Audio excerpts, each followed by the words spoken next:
Very good morning, नमस्कार आप सभी को। श्री गणेशाय नमः। आज की क्लास में हम सभी आपके साथ फिर से जुड़े हुए हैं राजकोट रमानी क्लासेस में। तो मैं आप सभी का बहुत बहुत स्वागत करता हूं।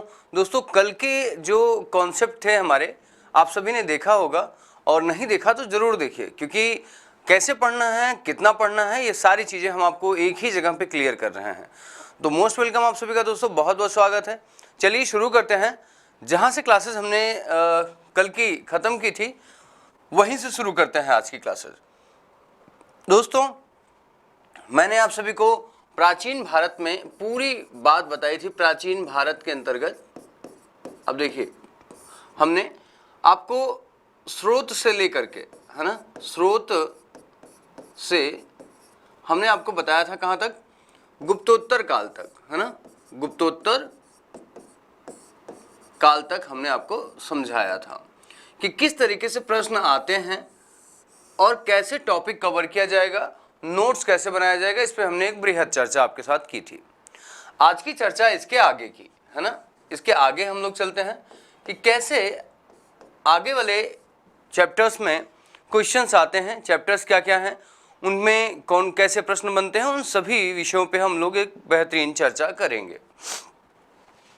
तो दोस्तों देखिए, जब हम आगे जाते हैं तो सिलेबस में एक अगला जो टॉपिक आता है वो हमने कहा था दक्षिण भारत का आता है। ठीक है, दक्षिण भारत का।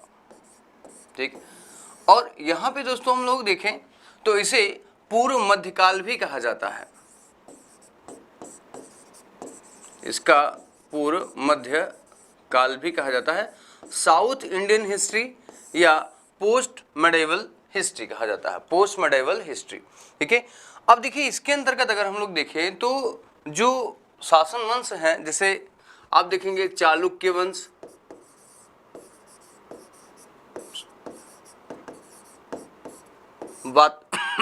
देखें वातापी के चालुक्य,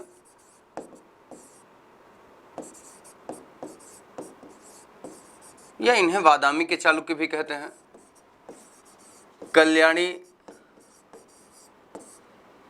के चालुक्य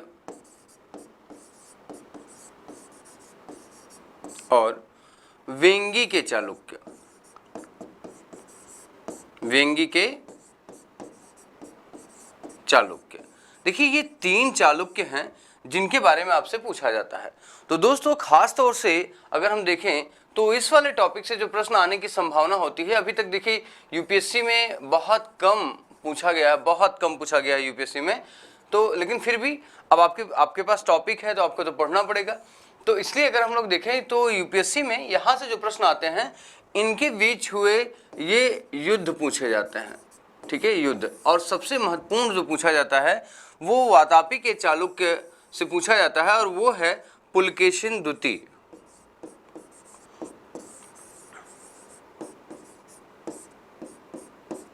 पुलकेशिन द्वितीय का एक है ऐहोल अभिलेख, ऐहोल अभिलेख। ऐहोल अभिलेख की रचना की है, ठीक है, रवि कीर्ति जी ने, रवि कीर्ति ने। ठीक है ना, तो इनसे रिलेटेड जो होता है प्रश्न आपसे पूछा जाता है। ठीक है, तो आपको इनको जो फोकस करना है तो एक पेज के नोट्स में आप इन्हें कवर कर सकते हैं। बहुत ज़्यादा इनको बढ़ाने की आवश्यकता नहीं है, क्योंकि ये आते नहीं हैं, बहुत कम आते हैं। यूपीएससी में कहा जाए इनका सेगमेंट जो होता है वो बहुत कम होता है, लेकिन फिर भी अगर आपको देखें ध्यान से अगर पढ़ेंगे तो ये आवश्यक है कनेक्टिविटी के लिए। दोस्तों कनेक्टिविटी के लिए बहुत आवश्यक है। फिर जो अगला वंश हम लोग देखते हैं, वो अगला वंश आ जाता है राष्ट्रकूट वंश, है ना, राष्ट्रकूट वंश आ जाता है। और राष्ट्रकूट वंश में देखिए इनकी उत्पत्ति, ओरिजिन, ठीक है, इनका संस्थापक और सबसे महत्वपूर्ण जो शासक है कृष्ण प्रथम। क्योंकि एलोरा का मंदिर, एलोरा का कैलाश मंदिर इसने निर्मित कराया था। ठीक है, और ये कहा जाता है कि बहुत महत्वपूर्ण उदाहरण है बेसर शैली का। तो ये आपसे बहुत इंपॉर्टेंट तरीके से दोस्तों पूछा जाता है। तो यहाँ से देखिए, जब हम यहाँ आ जाते हैं, साउथ इंडिया में आ जाते हैं, तो मंदिर निर्माण शैली, ध्यान रखिए, मंदिर निर्माण शैली बहुत महत्वपूर्ण हो जाती है। मंदिर निर्माण शैली, टेम्पल स्टाइल, ठीक है ना, ये बहुत इंपॉर्टेंट हो जाता है, क्योंकि उत्तर में अगर हम लोग देखें तो हमारी नागर शैली, ठीक है, नागर शैली, और दक्षिण में अगर हम लोग देखें तो यहाँ पे मध्य में देखें तो बेसर शैली, ठीक है, बेसर शैली, और अगर दक्षिण भारत में देखें तो हमारा द्रविड़ शैली का विकास होता है, द्रविड़ शैली का विकास होता है। तो ये बहुत महत्वपूर्ण है दोस्तों, इसको आप सभी को यहाँ बहुत आहिस्ते से, बहुत आराम से यहाँ पढ़ने की आवश्यकता होती है। जब आप यहाँ पे बहुत ज़्यादा जल्दीबाजी करते हैं तो ये चैप्टर्स आपको समझ में नहीं आते हैं। खासतौर से साउथ इंडियन हिस्ट्री की जब आप बात करोगे तो आपको लगता है कि क्रम नहीं बन पा रहा है, समझ नहीं पा रहे हैं आप सभी। तो उसका मेन कारण यही है कि यहाँ पे हम कर रहे होते हैं जल्दीबाजी, ठीक है। इनको सेपरेट पढ़ा जाता है, ठीक है, इनको सेपरेट पढ़ा जाता है। और ख़ास तौर से देखा जाए तो इनको कनेक्ट किसके साथ करेंगे, तो चालुक्य के साथ में, क्योंकि चालुक्य वंश के शासक की हत्या करके दंती दुर्ग ने राष्ट्रकूट वंश की स्थापना की थी। तो इनके साथ कनेक्टिविटी यहाँ पे आप मैनेज कर सकते हैं, ये पढ़ सकते हैं। तो ये बहुत इंपॉर्टेंट हो जाता है आपके लिए ये वाला चैप्टर। तो मैंने आपसे कहा कि यहाँ क्वेश्चन नंबर 1 है ना, क्वेश्चन नंबर 2, ठीक है, इस डायमेंशन में यहाँ बनेगा। और सबसे इंपॉर्टेंट जो हो जाएगा वो क्वेश्चन आपका आएगा कृष्ण प्रथम से। तो यहाँ बहुत महत्वपूर्ण हो जाता है ये चैप्टर। देखिए अगला जो है वो है पल्लव वंश, है ना, पल्लव वंश, ठीक है। देखिए पल्लव वंश जो है, पल्लव वंश को अगर हम लोग देखें तो यहाँ पर रथ शैली, यहाँ पर देखिए शासक से ज्यादा महत्वपूर्ण, शासक के युद्ध से ज्यादा महत्वपूर्ण यहाँ पर आता है शैली, है ना, मंदिर शैली। मंदिर शैली का निर्माण कहा जाता है। और ये माना जाता है कि मंदिर शैली में द्रविड़ शैली का विकास, द्रविड़ शैली का विकास जो होता है, द्रविड़ शैली का विकास यहीं से प्रारंभ हुआ,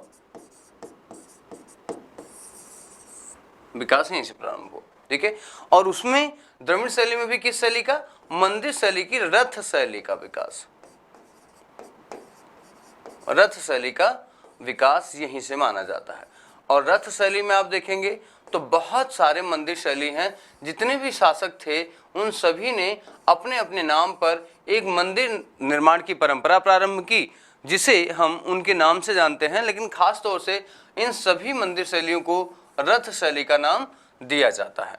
तो दोस्तों इसमें जो प्रश्न पूछा जाता है वो है आपका मंदिर स्टाइल मुख्यतः पूछी जाती है। और उसमें सबसे ज़्यादा जगन्नाथपुरी वगैरह जैसे हैं, रथ शैली के मंदिर हैं, ठीक है, द्रविड़ शैली के मंदिर हैं, तो इनके बारे में यहाँ से आपसे पूछा जाता है। प्लस कुछ शासकों की तुलना आपसे यहाँ पे की जाती है, क्योंकि एक लंबी क्लास हम इस पर लेंगे, टॉपिक वाइज आपको पढ़ाएंगे। लेकिन अभी अगर हम लोग देखें तो हम इसे साधारणतः यहाँ समझ सकते हैं कि किस तरीके से इन सारे विषय वस्तुओं को हम समझते हैं। तो दोस्तों जितने शासक हैं उनके नाम पे उतनी ही मंदिर शैली का निर्माण हुआ है, और हम उसको बारीकी के साथ अध्ययन करते हैं।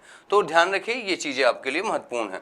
वहीं अगर हम लोग चलें, अब इसके बाद पल्लव के बाद चलें, तो दोस्तों जो सबसे महत्वपूर्ण आता है वो है आपका चोल वंश। चोल वंश देखिए, ये संगम साहित्य से इनके बारे में हमें जानकारी मिलती है, ठीक है।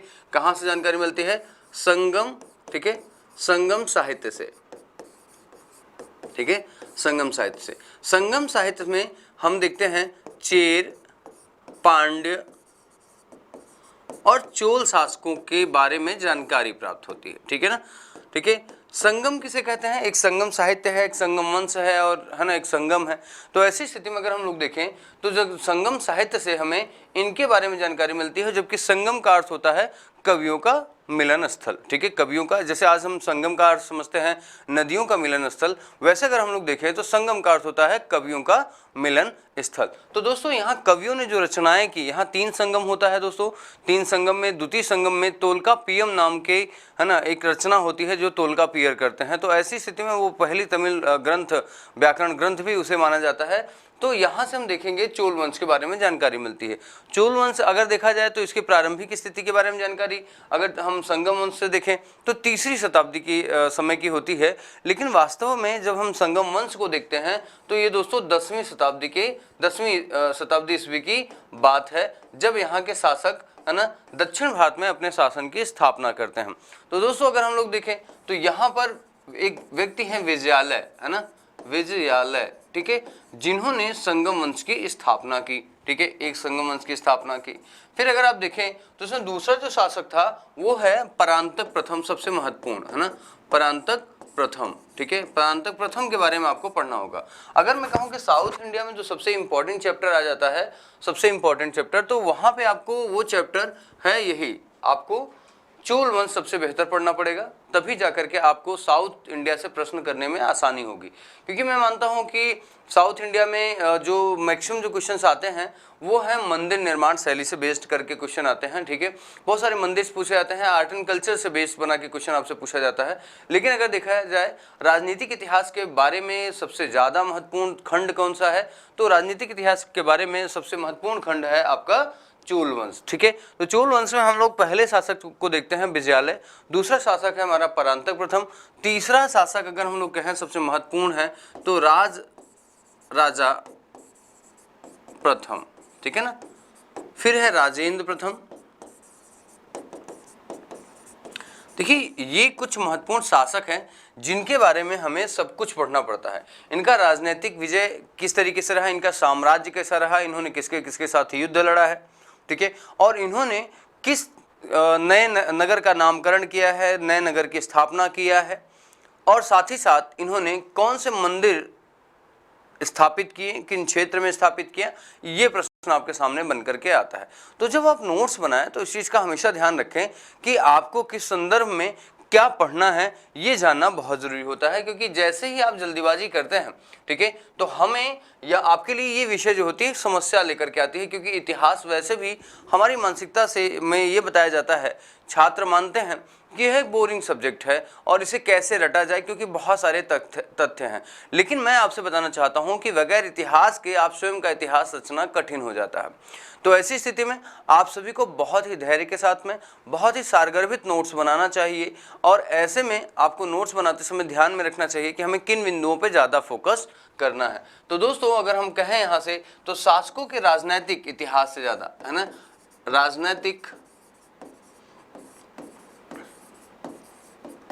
इतिहास को से के बाद अगर हम लोग देखें तो इनका प्रशासन, चोल वंश का प्रशासन, ठीक है ना, चोल वंश का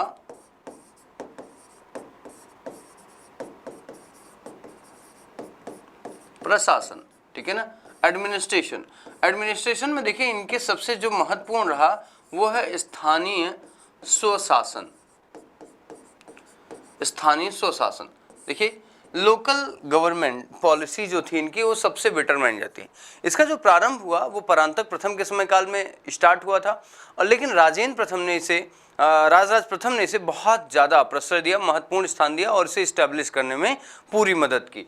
तो ऐसी स्थिति में जो स्थानीय स्वशासन है, जैसे आज हम लोग देखते हैं कि हमारे संविधान के अंतर्गत, ठीक है ना, संविधान के अंतर्गत आर्टिकल नंबर 40 इस बात को जस्टिफाई करता है, 40 इस बात को लेकर के चलता है और स्थानीय स्तर पर विकेंद्रीकरण को लागू करता है, ठीक है, हमारे प्रशासन को विकेंद्रीय स्तर पर लागू करता है, विकेंद्रीकरण करता है, डिसेंट्रलाइजेशन करता है। तो वैसे ही दोस्तों प्राचीन काल में प्रथम बार, है ना, प्रथम था, ऐसा नहीं था कि इसके पहले कोई शासन नहीं था, विकेंद्रीकरण नहीं था। क्योंकि अगर हम लोग अशोक का शासन देखें, समुद्रगुप्त का शासन देखें या पूरे गुप्त काल का शासन देखें तो वहाँ विकेंद्रीकरण लागू था। लेकिन अगर अब सबसे बड़ी बात कहा जाए प्रमाणिक स्तर पर, है ना, कहाँ पर, संवैधानिक स्तर पर, एक तरीके से कहा जाए कानूनी स्तर पर कहाँ लागू हुआ, तो वो है दोस्तों चोल वंश में। चोल वंश में स्थानीय सुशासन इसकी प्रशासन की सबसे बड़ी विशेषता मानी गई, ठीक है। अब देखिए स्थानीय सुशासन क्या था, इन्होंने अपने प्रांत को, इन्होंने अपने साम्राज्य को प्रांत, ठीक है, प्रांत के बाद देखिए आप, इन्होंने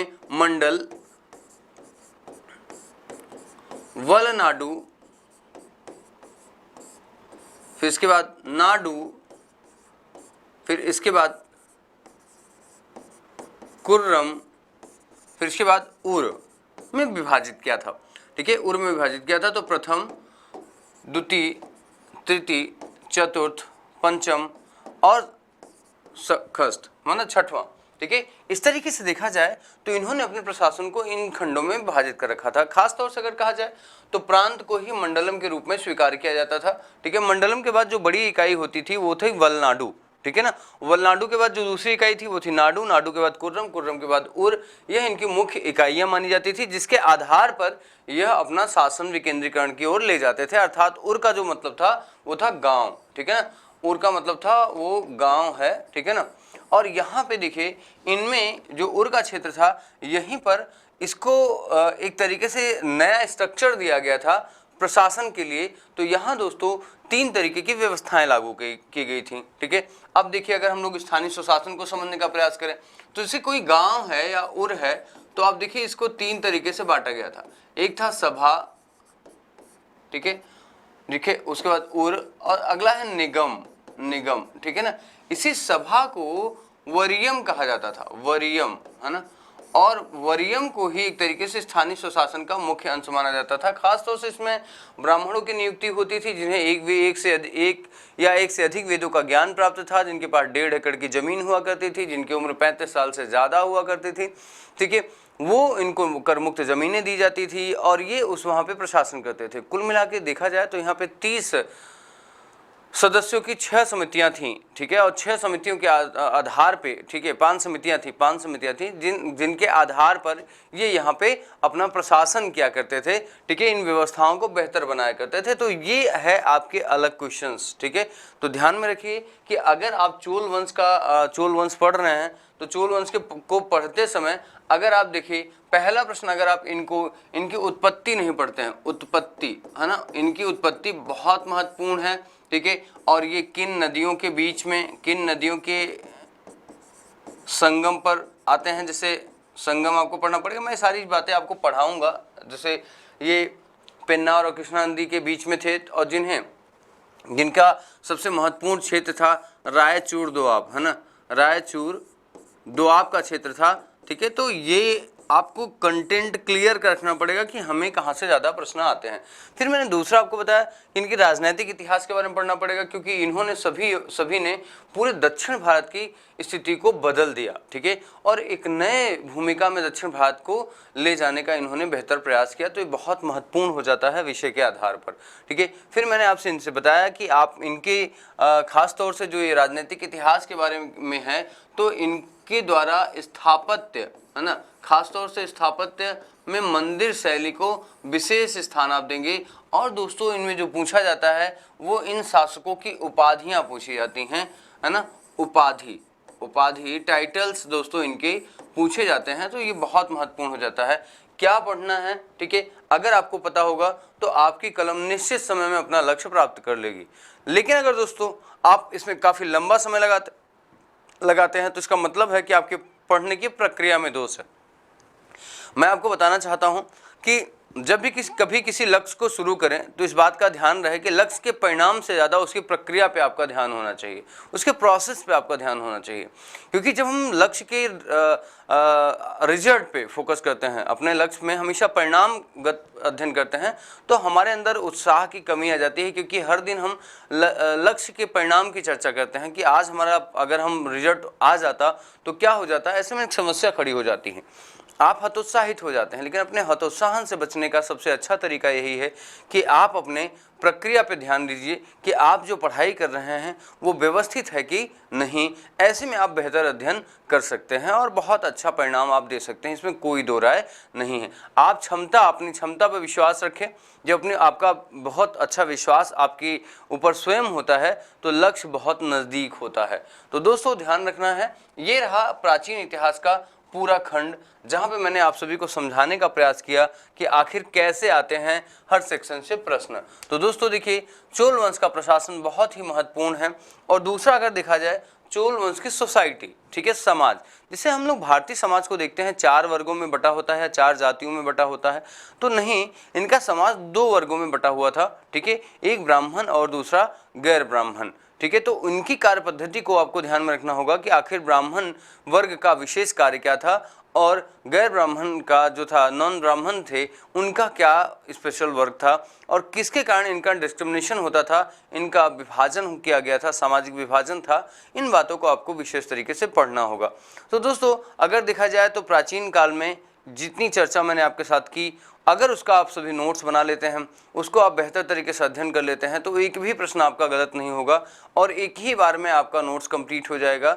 और दोबारा कभी इन विषयों पे जब भी आपको लौटना होगा तो किताबों की ओर नहीं बल्कि अपने नोट्स के रिवीजन की ओर आपको जाना होगा। मैंने आपसे बताया है कि नोट्स बनने के बाद या नोट्स बनाने से पहले आप ध्यान रखें कि PYQ करना ना भूलें। जब तक आप अपने प्रीवियस ईयर के क्वेश्चंस नहीं करते हैं तब तक आपके अंदर कॉन्फिडेंस का लेवल नहीं आता। क्यों? कारण उसका ये है क्योंकि आप क्या पढ़ रहे हैं, उससे कैसे प्रश्न बन रहे हैं, इस बात को जानना बहुत ज़रूरी होता है।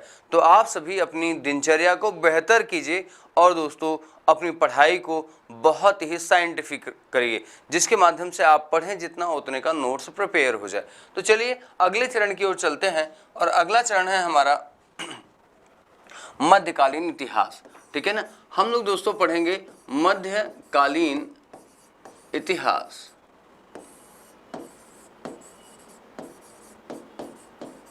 ठीक है, मेडिवल हिस्ट्री। ठीक है ना, मेडिवल हिस्ट्री। ठीक है, तो अब देखिए अगर आप सभी को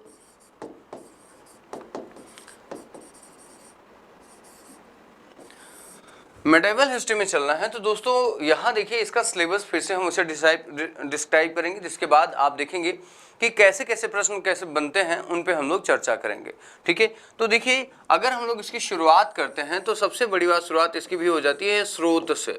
ठीक है ना, कि मध्यकालीन इतिहास जानने के सोर्स क्या क्या हैं। देखिए इसमें सबसे महत्वपूर्ण है कुछ महत्वपूर्ण पुस्तकें, ग्रंथ। ठीक है, ग्रंथ या पुस्तकें। ठीक है ना, पुस्तकें जो भी यहाँ पे कहा जाए दरबारी थे या इतिहासकार थे, उन्होंने जो ग्रंथ और पुस्तकें लिखी हैं उनके माध्यम से हम उस समय काल के बारे में जान सकते हैं। तीसरा क्या होता है? भवन या स्मारक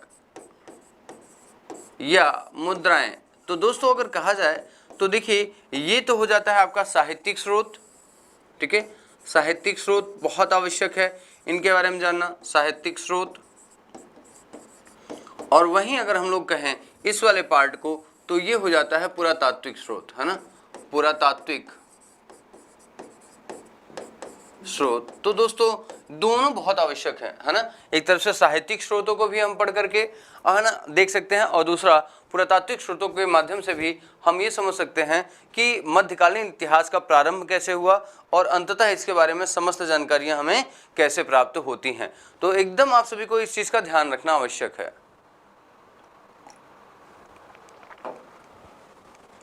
चलिए शुरू करते हैं। तो देखिए यहां से क्वेश्चन नंबर 1 बन सकता है।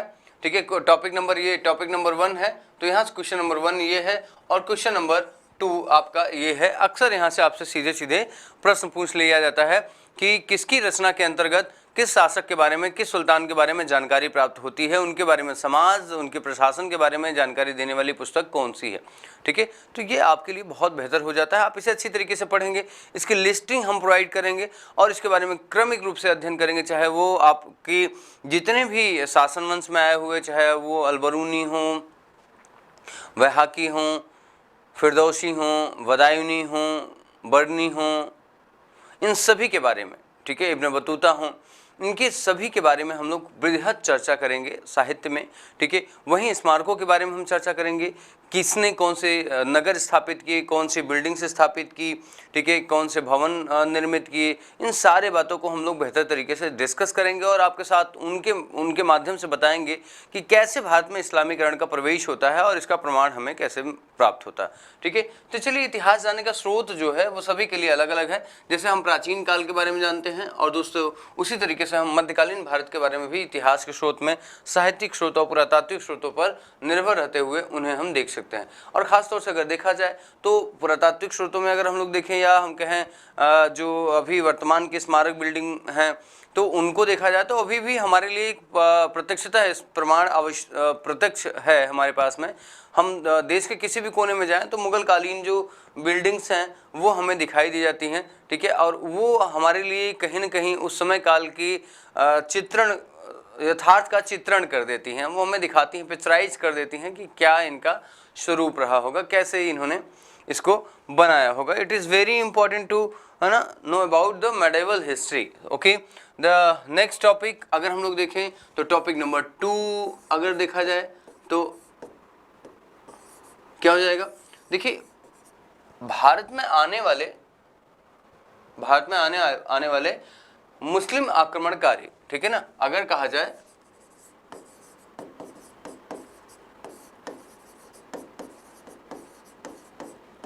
जो मुस्लिम आक्रमण है उनके बारे में आप सभी को यहां जानकारी करनी होगी, ठीक है।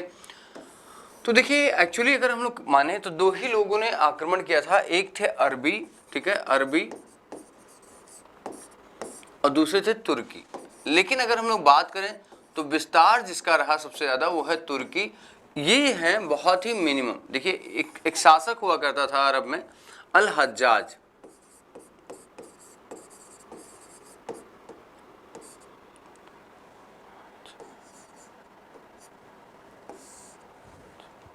अल हज्जाज, ठीक है।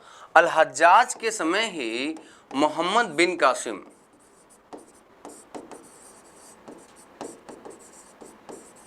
मोहम्मद बिन कासिम ने भारत पर आक्रमण किया, ठीक है ना। जब इसने भारत पर आक्रमण किया तो कहाँ किया, ये सिंध के क्षेत्र में आक्रमण करता है, सिंध के क्षेत्र में, ठीक है, सिंध के क्षेत्र में इसने आक्रमण किया। और दोस्तों, वहाँ का जो शासक था दाहिर, बहुत बहादुरी के साथ लड़ा लेकिन पराजित हुआ, और अंततः मोहम्मद बिन कासिम ने, ठीक है, यहाँ पर सुल्तान की उपाधि धारण की, ठीक है, सुल्तान की उपाधि धारण की। और दोस्तों, बहुत अधिक यहाँ से धन की लूट की, किसकी, धन की लूट की। अब आप देखिए, यहाँ पे इंपॉर्टेंट चीज़ ये है कि आपसे पूछा जाता है क्या मोहम्मद बिन कासिम जो था वो भारत में साम्राज्य स्थापित करने आया था, साम्राज्य स्थापित करने आया था, ठीक है, जी नहीं। वह उसका केवल साम्राज्य विस्तार नहीं, उसका उद्देश्य साम्राज्य विस्तार नहीं, बल्कि महत्वपूर्ण उद्देश्य क्या था, धन की लूट करना, धन, अधिक से अधिक धन प्राप्त करना, ये उसका मुख्य दायरा माना जाता है। तो अब देखिए, अब इसमें बहुत ज़्यादा कुछ नहीं, इसने बहुत ज़्यादा लंबे क्षेत्र तक युद्ध नहीं किया, सिंध के क्षेत्र तक इसने युद्ध किया। और युद्ध करने के बाद ये जब यहाँ से जाने लगा तो महत्वपूर्ण पुस्तकें अपने साथ में ले गया, जिसमें आप देखिए ब्रह्मगुप्त की जो खंड खाद्य, ठीक है, खंड खाद्य है, और ब्रह्म सिद्धांतिका नाम की पुस्तक है, वो अपने साथ ले गया, और जिसका कलिला वादिम्बना नाम से इसने अनुवाद करवाया था, ठीक है। तो अब कहा जाए तो इसके टाइम पीरियड में जो पहला प्रश्न आता है, फर्स्ट क्वेश्चन आता है, वो होता है इसके राजनीतिक क्षेत्रफल के विस्तार से या इसके आक्रमण से पूछा जाता है, ठीक है। इसने आक्रमण किया, कहाँ किया, क्यों किया, ठीक है, किसे पराजित किया। तो जैसे हम आपसे कहेंगे कि मोहम्मद बिन, पहला जो मुस्लिम आक्रमणकारी कौन था, तो फर्स्ट क्वेश्चन यही हो जाता है कि अरबी था। अरबियों में किसके शासनकाल में आक्रमण हुआ, तो अल हज्जाज हो जाता है। अल हज्जाज के कहने पे किसने आक्रमण किया, मोहम्मद बिन कासिम ने आक्रमण किया। मोहम्मद बिन कासिम ने कहाँ पे आक्रमण किया, सिंध के क्षेत्र पे आक्रमण किया। शासक कौन थे, दाहिर थे, ठीक है ना। दाहिर के शासक होने के बाद उसकी जो मुख्य महत्वाकांक्षा थी वो साम्राज्य विस्तार की थी या धन के लूटने की, तो जी साम्राज्य विस्तार की नहीं थी, वह धन लूटने की कोशिश करता था। तो इस वजह से यहाँ धन लूटना उसका मुख्य उद्देश्य माना जाता है। तो उसने यहाँ पर सुल्तान की उपाधि ली। यहीं पर उसने पहली बार, है ना, इस्लामिक परंपरा के शब्द जिहाद का उल्लेख किया। जिहाद का मतलब यहाँ पे ये लगाया जाता है कि यह मतलब एक तरीके से गैर मुसलमानों से लिया जाने वाला कर के रूप में इसे लागू किया। लेकिन दोस्तों, इस बात से एक बात और स्पष्ट हो जाती है कि इसने कहीं न कहीं धर्म प्रचार की बात की थी, धर्म प्रचार की कोशिश की थी। लेकिन कहा गया कि अरब में अशांति फैल जाने के कारण यह यहाँ से चला जाता है और फिर कोई भी अरबी आक्रमणकारी जो है वो भारत पर आक्रमण नहीं करता। तो आप देखिए, इसके समय काल में इसका राजनीतिक विस्तार, दूसरा में कहा जाए तो इसके बारे में साहित्य, ठीक है, किसने किसने कौन इसके दरबार में आया, दरबार में था, और उन्होंने साहित्य पे क्या रचनाएं लिखी, उन पे आपको टिप्पणी करना है, उनको आपको पढ़ना। तो 2 खंड में आपको नोट्स बनाना। एक खंड में तो आपको इसका राजनीतिक क्षेत्रफल या इतिहास लिखना है, इसकी महत्वाकांक्षा लिखना है। दूसरे के बारे में दूसरा जो महत्वपूर्ण क्वेश्चन हो जाएगा या टॉपिक आप नोट्स में बनाएंगे वो हो जाएगा साहित्य, इसका साहित्य बनाएंगे, और फिर आपका ये चैप्टर खत्म हो जाता है। आप समझ सकते होंगे कि मैक्सिमम अगर हम 3 घंटे भी 2 घंटे पढ़ लें, इसको 2 घंटे से 3 घंटे अगर हम इसको पढ़ लें तो हम 2 बार इसको पढ़ सकते हैं, क्योंकि ज़्यादा से ज़्यादा मैक्सिमम में इसकी जो इतिहास है वो 3 पेजों में है। 3 पेज में ही इसको पढ़ा जा सकता है और 1 पेज में उसका नोट्स बनाया जा सकता है, जिससे कभी भी कोई भी प्रश्न आएगा तो वो गलत नहीं होगा। इस बात से आप सोच सकते हैं कि कितना ऑथेंटिक है आपके पढ़ने की स्टाइल, और डिपेंड करता है कि आप कैसे पढ़ते हैं, तभी हो सकते हैं सफल। तो दोस्तों बहुत आवश्यक है इन चीज़ों को बेहतर तरीके से समझना। आप समझ गए? ठीक है, यहाँ पे आप सभी अपने कमेंट्स भी दीजिएगा और बताइएगा कि और क्या सुधार किया जा सकता है आपके हित के लिए। तो दोस्तों हम लोग प्रयास करेंगे कि अब आपको कहीं भी भटकना न पड़े, आप बेहतर तरीके से अपने पूरे सिस्टम को सीख सकते हैं। दोस्तों अब इसके बाद जो आता है वो है तुर्की आक्रमणकारी। ठीक है, भारत पर जो हो गए वो तुर्की आक्रमणकारी आए,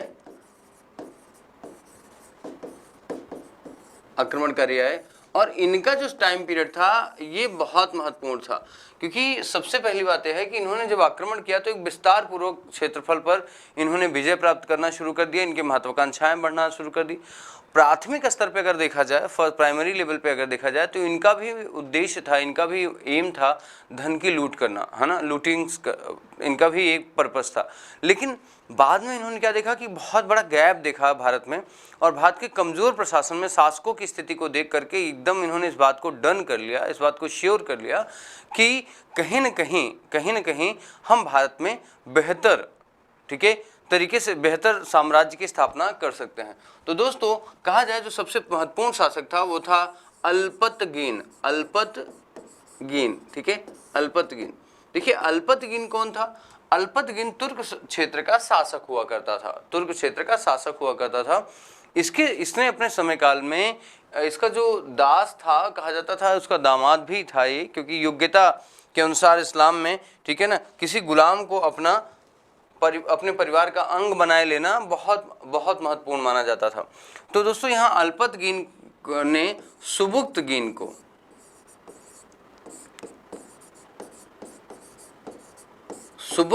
को आक्रमण करने का आदेश दिया।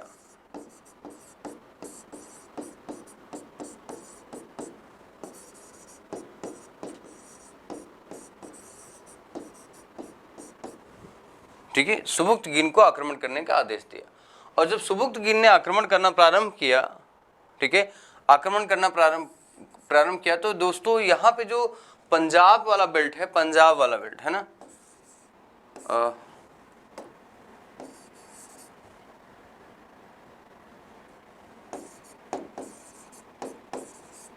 पंजाब में एक शासक था जयपाल, ठीक है, इसके ऊपर इसने आक्रमण कर दिया। किसने आक्रमण कर दिया? इसने। ठीक है, तो सुबुक्तगीन ने पंजाब के क्षेत्र पर आक्रमण किया और वहां का शासक था जयपाल, इसे इसने पराजित कर दिया और बहुत अधिक धन की लूट की, है ना, धन की लूट की। ठीक है, तो देखिए ये चरण आपका यहाँ पे, इसने साम्राज्य विस्तार के बारे में नहीं सोचा, इसने बिल्कुल साम्राज्य विस्तार के बारे में नहीं सोचा। तो अगर कहा जाए तो हम लोग सबसे महत्वपूर्ण अगर माने तो यही प्रश्न आपके लिए यहाँ पे बनता है, ठीक है, कि किसके शासनकाल में, तो क्वेश्चन नंबर 1 इन कनेक्टेड की किसके शासनकाल में तुर्की आक्रमणकारियों ने भारत पर आक्रमण किया? तो अल्पतगीन। किसने किया? तो सुबुक्तगीन। कहाँ किया? पंजाब में। शासक कौन था? तो आपका था जयपाल। अब यूपीएससी आपसे इतने छोटे क्वेश्चंस तो नहीं पूछेगी, तो दोस्तों वो बता देती है, एक ही क्वेश्चन में सभी कुछ पूछते हुए ऑप्शन क्रिएट कर देता है और आपके नॉलेज को वो चेक करने की कोशिश करता है। तो दोस्तों इसका जब नोट्स बनाएं तो ध्यान रखिए कि किसके कहने पर किसने कहाँ आक्रमण किया और किस पर आक्रमण कर दिया और क्या प्राप्त किया और क्यों आक्रमण किया, इन सारी चीज़ों का आंसर आपके पास में होना चाहिए, तब जाकर के आप जो है इस प्रश्न को, इस टॉपिक को अच्छी तरीके से सॉल्व कर पाएंगे। अब देखिए ये सुबुक्त गिन जो था वो बहुत लंबे समय तक भारत में नहीं रहा, ठीक है ना, यह यहाँ से चला जाता है तुर्की।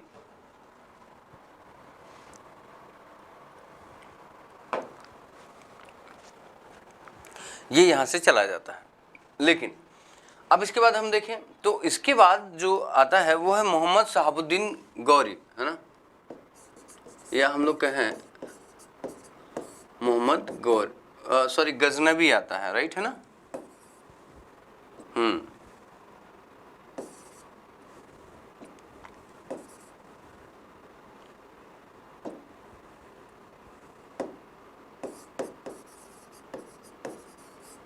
गजनवी, देखिए गजनवी ने भारत पर कुल मिला के 17 बार आक्रमण किया, 17 बार आक्रमण किया। 17 बार जो आक्रमण किया इसने, ठीक है, इसका मुख्य जो पर्पस था वो था धन की लूट करना, धन की लूट करना इसका मुख्य पर्पस था। ओके, और जब इसने देखा जाए 17 बार जो आक्रमण किया, इसमें सबसे पहला आक्रमण जो किया उसने मुल्तान को जीता, मुल्तान को जीता। और सबसे महत्वपूर्ण आक्रमण 1025 में इसने सोमनाथ मंदिर, है ना, सोमनाथ, है ना, मंदिर पर आक्रमण किया। और यहाँ से कहा जाता है अथाह धन संपदाएं लूट ली इसने, है ना, मतलब सोना बहुत अधिक लूट की, है ना, धन की लूट की।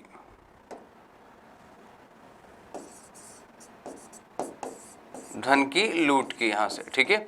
और कहा जाता है जब ये यहाँ से लौट रहा था तो 1026 में इसने जाटो ने इसे लूट लिया, इसे लूट लिया, ठीक है ना। और अंततः जो अंतिम युद्ध था वो 1027 में इसने अंतिम युद्ध जाटो के विरोध में ही किया।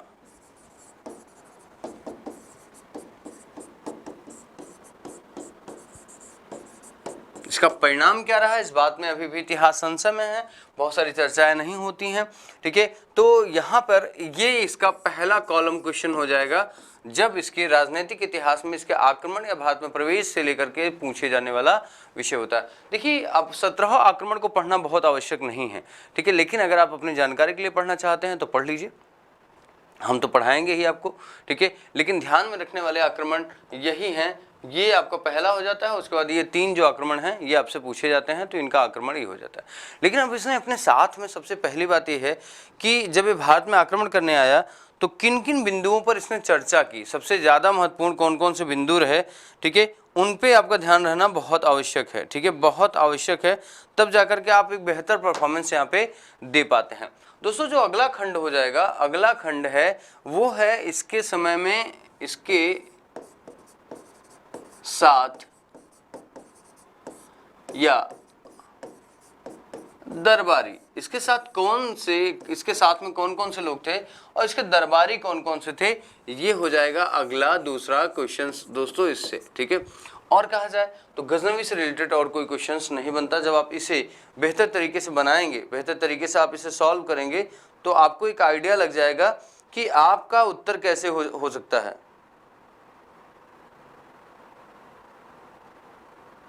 ठीक है, कैसे आप अपने उत्तर को सही कर सकते हैं। तो ये बहुत महत्वपूर्ण है दोस्तों कि विषय क्रम को पढ़ा कैसे जाए। अब इसके समय के जो साहित्यकार हैं, जो साहित्य हैं, उस पर हम पूरी चर्चा करेंगे, पूरी एक विस्तृत आपको क्लास देते हैं जिसके आधार पे आप अपने आप को प्रिपेयर करते हैं और आपसे फिर कोई क्वेश्चंस गलत नहीं होता है। तो दोस्तों आप सभी लगातार बने रहें, जिसके कारण आप सभी को बहुत ही शानदार तरीके से जो नोट्स प्रोवाइड कराए जाएंगे, जो आपको कंटेंट प्रोवाइड कराया जाएगा, उसकी तुलना आप कहीं से भी कर सकते हैं। कोई भी एग्ज़ाम ऐसा नहीं होगा जिसमें आपके नोट से ज़्यादा, है ना, कंटेंट कहीं और दिखाई दे। तो आप अपने प्रिपरेशन पे पूरी तरीके से फोकस करेंगे, ठीक है, तो हम आप सभी के साथ में दोस्तों इसको बेटर कर देंगे, आपका नोट्स बेटर कर देंगे, तो ध्यान रखिए। हाँ, तो चलिए दोस्तों अब अगला जो हम लोग देखते हैं इसके समय काल में, जैसे कि अगर देखा जाए तो गजनवी के साथ टाइम पीरियड में बहुत सारे ऐसे कलाकार, इतिहासकार थे, जैसे पहला कहा जाए उत्वी हैं, ठीक है, उत्वी हैं, वैहाकी हैं, वैहाकी हैं। फिर दोस्तों अगर हम लोग देखें तो इसके समय में जो सबसे महत्वपूर्ण है वो है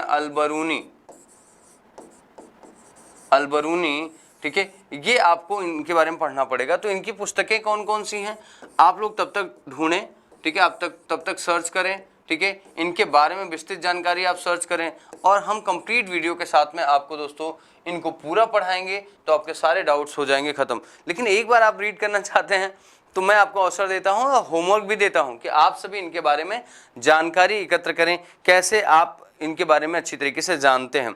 तो दोस्तों आप देखिए, जब तक आप अपना अध्ययन बेहतर तरीके से नहीं करेंगे, पुस्तकीय ज्ञान होना बहुत आवश्यक है दोस्तों, क्योंकि जब तक आप पुस्तक आधारित ज्ञान नहीं प्राप्त करेंगे तब तक कितना भी कोई अगर आपको यूट्यूब पे पढ़ा रहा हो, वीडियोस बना रहा हो, आपको एक बिखरा हुआ कंटेंट तो मिल जाएगा, एक जगह समायोजित कंटेंट मिल जाएगा, लेकिन आप जब स्वयं पढ़ते हैं ना, उसका कुछ अलग इम्प्रेशन होता है, एक कुछ अलग नॉलेज आपको प्राप्त होती है। तो दोस्तों देखिए ये है। अब इसके बाद अगर हम लोग देखें तो जो है वो है गौरी, है ना, मोहम्मद गौरी।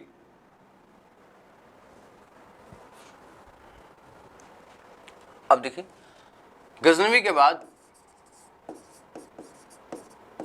मोहम्मद गौरी। मोहम्मद गौरी जो भारत में वंश स्थापित करता है उसको कहा जाता है संसबानी वंश, ठीक है, संसबानी वंश। अब देखिए इसके सबसे महत्वपूर्ण पार्ट अगर हम लोग देखें मोहम्मद गौरी में, तो इसने 1173 ईस्वी में, ठीक है, 1173 ईस्वी में भारत के क्षेत्रों पर पहली बार, है ना, आक्रमण करने की रणनीति बनाई, ठीक है। और गौरी का जो पहला भारत पर आक्रमण था वो 1775 में मुल्तान पे था। कहाँ पे था? मुल्तान पे इसने पहला आक्रमण किया। 1175 में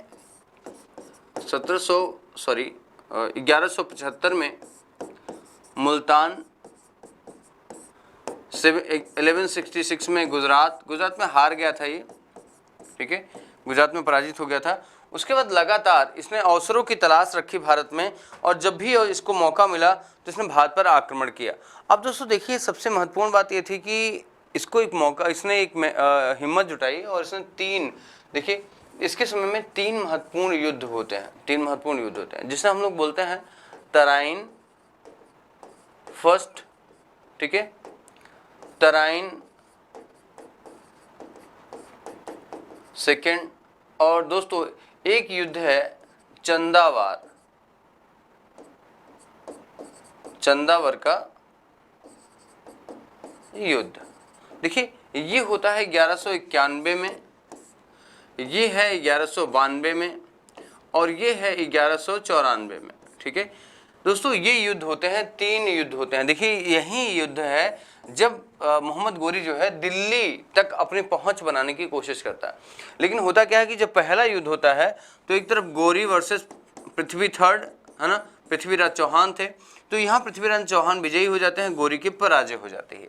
लेकिन इसी बीच पृथ्वीराज चौहान ने जो चंदावर था, चंदावर का क्षेत्र कहाँ पड़ता है? कन्नौज में, उत्तर प्रदेश का कन्नौज का क्षेत्र था। यहाँ पे शासन कर रहा था जयचंद, और जयचंद की पुत्री का नाम था संयोगिता, और संयोगिता से इसने प्रेम विवाह कर लिया था, जिससे जयचंद जो है बहुत नाराज था। तो जयचंद कहीं ना कहीं पृथ्वीराज चौहान के अस्तित्व को समाप्त करने की रणनीति बना रहा था। इसी बीच में उसका उसको एक व्यक्ति दिखाई देता है, ठीक है, मोहम्मद गौरी दिखाई देता है। तो मोहम्मद गौरी को उसने क्या कर दिया? सैनिक सहायता और रणनीतिक, है ना, स्ट्रेटजिकल हेल्प जो है ये कर दी। कब? 1192 में, तत्काल 1 साल बाद ही।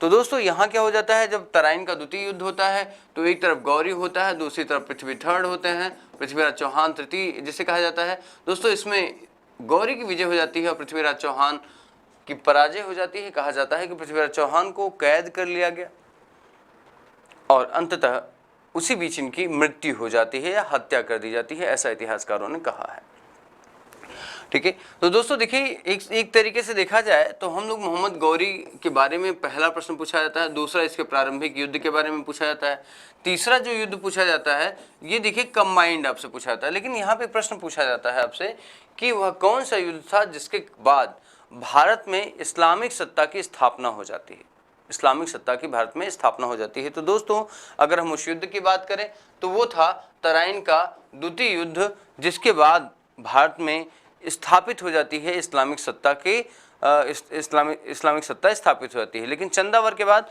पूरी तरीके से दिल्ली के क्षेत्र में, ठीक है, कौन शासक बन जाता है, तो वो शहाबुद्दीन मोहम्मद गौरी बन जाता है। और दोस्तों इसने सुल्तान की उपाधि लेकर के यहाँ से शासन प्रारंभ कर दिया। इसमें सबसे महत्वपूर्ण भूमिका निभाई थी इसके साथ में रहने वाला इसका गुलाम कुतुबुद्दीन ऐबक।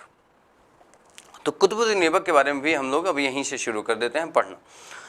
तो अब देखिए इसके समय में सबसे बड़ी बात है कि अब ये जैसे फिर आपसे बताया कि बहुत महत्वपूर्ण है, तो इनके समय में जो इतिहासकार थे या हम लोग अगर चर्चा करें दोस्तों, तो जैसे इसके समय में इसका जो सेनापति था बख्तियार खिलजी था, जिसे एक तरीके से कहा जाता था डिस्ट्रॉयर ऑफ टेम्पल, है ना, मंदिरों को तोड़ने वाला, है ना, उसके लिए एक टर्मिनोलॉजी यूज होती है, ठीक है, बख्तियार खिलजी के लिए, जिसने दोस्तों कहा जाता है कि नालंदा विश्वविद्यालय, विक्रमशिला विश्वविद्यालय को तोड़ने का कार्य किया था। तो इसके बारे में भी थोड़ा सा सेपरेट नोट्स बना करके, मैक्सिमम एक पैराग्राफ का नोट्स होता है, इसको आप पढ़ेंगे तो बहुत अच्छी तरीके से आपका नोट्स हो जाएगा प्रिपेयर, ठीक है। तो अब आप देखें तो इस तरीके से दोस्तों हम इसको पढ़ सकते हैं, तैयार कर सकते हैं। मोहम्मद गौरी भी हमारे लिए यहाँ पे खत्म हो जाता है। अब अगला देखिए, सबसे इंपॉर्टेंट बात ये थी कि मोहम्मद गौरी की जो मृत्यु है, अगर हम लोग थोड़ा सा प्रीवियस जा करके देखें तो मोहम्मद गौरी की जो मृत्यु है वो हो जाती है 1206 ईस्वी में। कहा जाता है खोंखर नामक एक जनजाति थी, खोंखर, है ना, खोंखर नाम की एक खोंखर जनजाति, ठीक है, जनजाति थी। तो उस जनजाति से युद्ध लड़ते समय जो है इसकी मृत्यु हो जाती है ना। लेकिन मृत्यु होने के बाद या होने से पहले ही कहा जाए, इसने अपने उत्तराधिकारी की घोषणा कर दी थी। इसके उत्तराधिकारी के रूप में सबसे बड़ी बात यह था कि जो इसका सबसे बड़ा सहायक था और युद्ध में पल पल का साथी था, हर पल युद्ध में ये साथ रहता था, उसका नाम था कुतुबुद्दीन ऐबक, है ना, कुतुबुद्दीन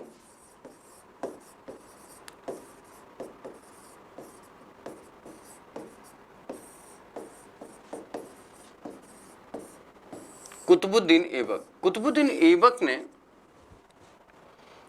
ऐबक को गौरी ने अपना उत्तराधिकारी चुन लिया, है ना, गौरी का उत्तराधिकारी हो गया।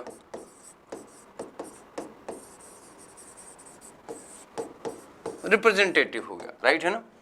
अब देखिए यहां से क्या होता है, उत्तराधिकारी तो बना दिया जाता है, लेकिन कहा जाता है कि कुतुबुद्दीन ऐबक जो था बहुत ज्यादा स्वामी भक्त था, है ना, स्वामी भक्त था, अपने शासक के प्रति, है ना, अपने सुल्तान के प्रति बहुत ज्यादा डेडिकेशन रखता था, अपनी श्रद्धा रखता था, ठीक है। He was very dedicated for his sultan, ठीक है। तो अब यहाँ पे क्या हो गया, तो इसने सत्ता तो स्थापित की लेकिन स्वयं को गुलाम ही माना, है ना, क्योंकि ये कौन था, यह गौरी का गुलाम था, गौरी का गुलाम था।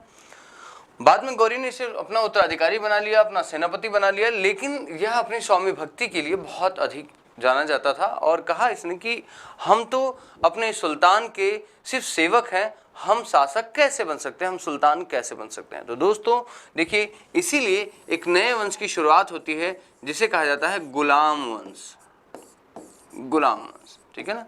और देखिए जो वंश स्टार्ट हुआ गुलाम वंश, इसकी स्थापना करने वाला कुतुबुद्दीन ऐबक ही था, ठीक है ना, ऐबक था। लेकिन ऐबक ने कभी भी अपने आप को सुल्तान नहीं कहा, है ना, सुल्तान नहीं कहा कि वी आर नॉट सुल्तान, है ना, we are as a malik and sipah salar. तो इसने कहा कि हम क्या हैं, हम मलिक हैं, मलिक हैं, ठीक है, एक अमीर हमें मान सकते हैं कि हम राजा के, हम सुल्तान के सहयोगी हैं, और सिपह सालार हैं, सिपह सालार हैं, जो हमारे मालिक हुक्म देंगे, जो हमारे सुल्तान हुक्म देंगे उन्हीं की हम तालीम करेंगे, हम उन्हीं को स्वीकार करेंगे।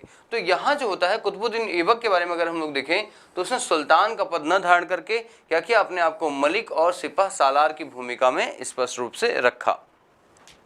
1206 ईस्वी में इस वंश की स्थापना हो जाती है, क्योंकि 1206 ईस्वी में देखें तो जब गौरी की मृत्यु हो जाती है, ठीक है, गौरी की मृत्यु होने के बाद, ठीक है, तत्काल जो है वो एक नए वंश की स्थापना होती है जिस वंश का नाम था गुलाम वंश। और गुलाम वंश में जो मुख्य शासक थे, संस्थापक था उसका, वो था कुतुबुद्दीन ऐबक। अब देखिए कुतुबुद्दीन ऐबक के समय में कैसे प्रश्न आते हैं, ठीक है। तो आप देखिए अगर पेपर उठा के आप सभी देखेंगे पीवाईक्यू से अगर कभी प्रश्न आया होगा तो एक तो यही प्रश्न आ जाता है कि इसके बारे में पूरी जानकारी रखनी होती है। लेकिन दूसरा क्या होता है, एक प्रश्न बनता है कुतुबुद्दीन ऐबक कौन था, है ना। कुतुबुद्दीन ऐबक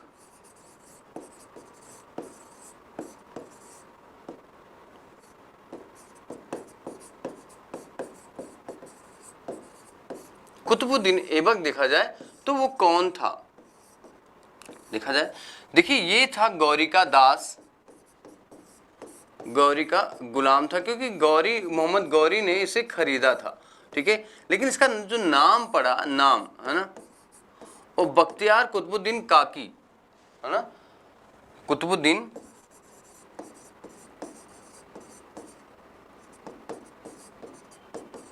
काकी जो थे एक सूफी संत थे, एक सूफी संत थे। इन्हीं के नाम पर कहा जाता है ये कि 6 वर्ष की अवस्था में, है ना, 6 वर्ष की अवस्था में इसने पूरे कुरान को, है ना, कुरान को याद कर लिया था, याद कर लिया था। तो दोस्तों इसीलिए इसका नाम पड़ा कुरान ख्वा,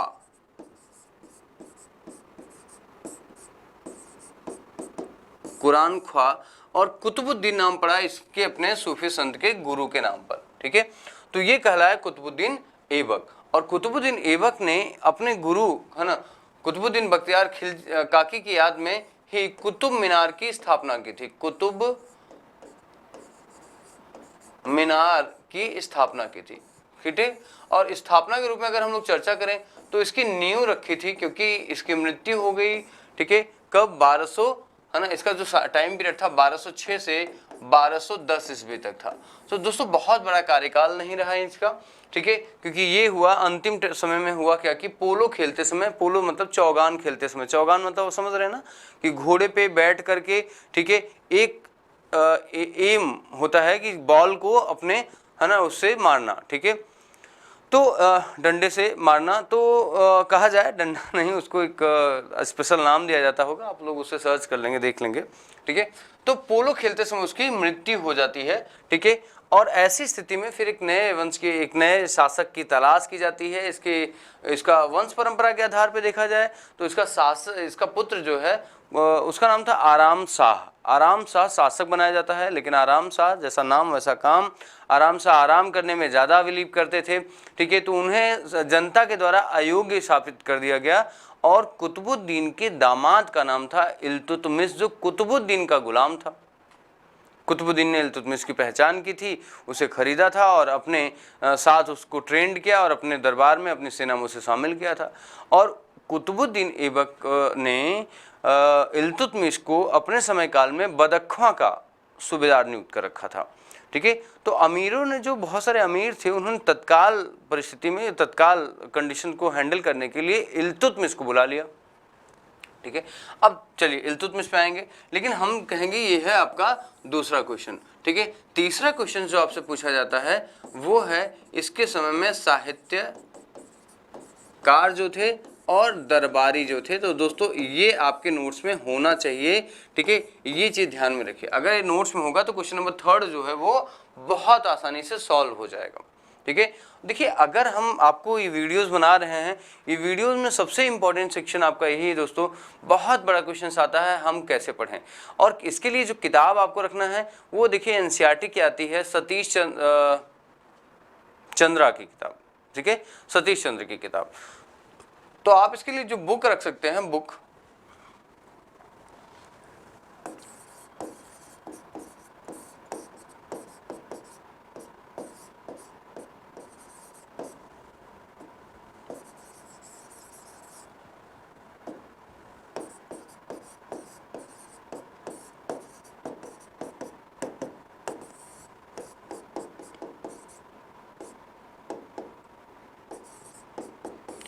एनसीईआरटी की पुस्तक है, इसे आप दोस्तों अच्छी तरीके से पढ़ सकते हैं।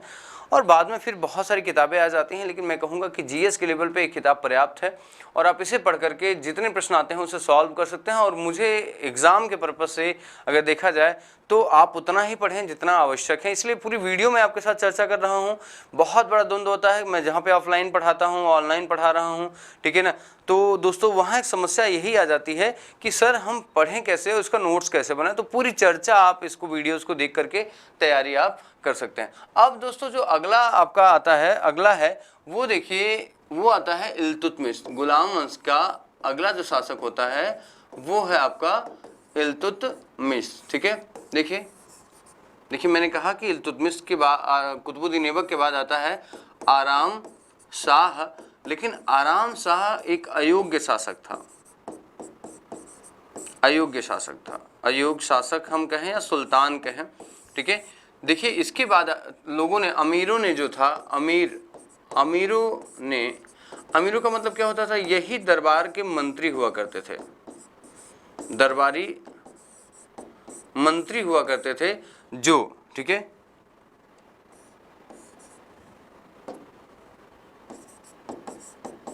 दरबारी मंत्री हुआ करते थे जो निर्णय लिया करते थे कि क्या उचित होगा क्या नहीं। तो दोस्तों इन्हीं अमीरों ने किसकी को बुलाया, इल्तुतमिश को बुलाया और सुल्तान बना दिया। अमीरों की शक्ति के बारे में इल्तुतमिश को पता था, इसीलिए सुल्तान बनते ही अमीरों का एक दल बनाया, जो विशेष अमीर थे जिसने बहुत बड़ा सहयोग किया था, है ना, इसको सुल्तान बनने में। उसके लिए चालीसा दल की घोषणा की, ठीक है ना। या इसे चालीसा दल को क्या कहा जाता है, तुर्काने चहलगामी कहा जाता है। क्या कहा जाता है, तुर्काने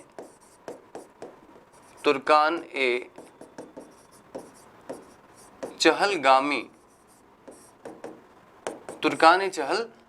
कहा जाता है दोस्तों। इसमें 40 सदस्य थे, ठीक है, इसमें क्या थे, 40 सदस्य थे। और इन 40 सदस्यों को देखा जाए तो यही एक तरीके से सुल्तान के सलाहकार हुआ करते थे। लेकिन इल्तुतमिश इस बात को जानता था कि अगर शासन में अमीरों का हस्तक्षेप प्रत्यक्ष बना रहेगा, तो डायरेक्टली अगर इंटरफेयर करते रहेंगे तो मैं स्वतंत्र रूप से शासन नहीं कर पाऊंगा। तो क्या किया इसने, एक व्यवस्था और लागू की, जिसे एकता प्रणाली कहा जाता है। एकता प्रणाली कहा जाता है। और एकता प्रणाली क्या था, सुदूर के क्षेत्रों में,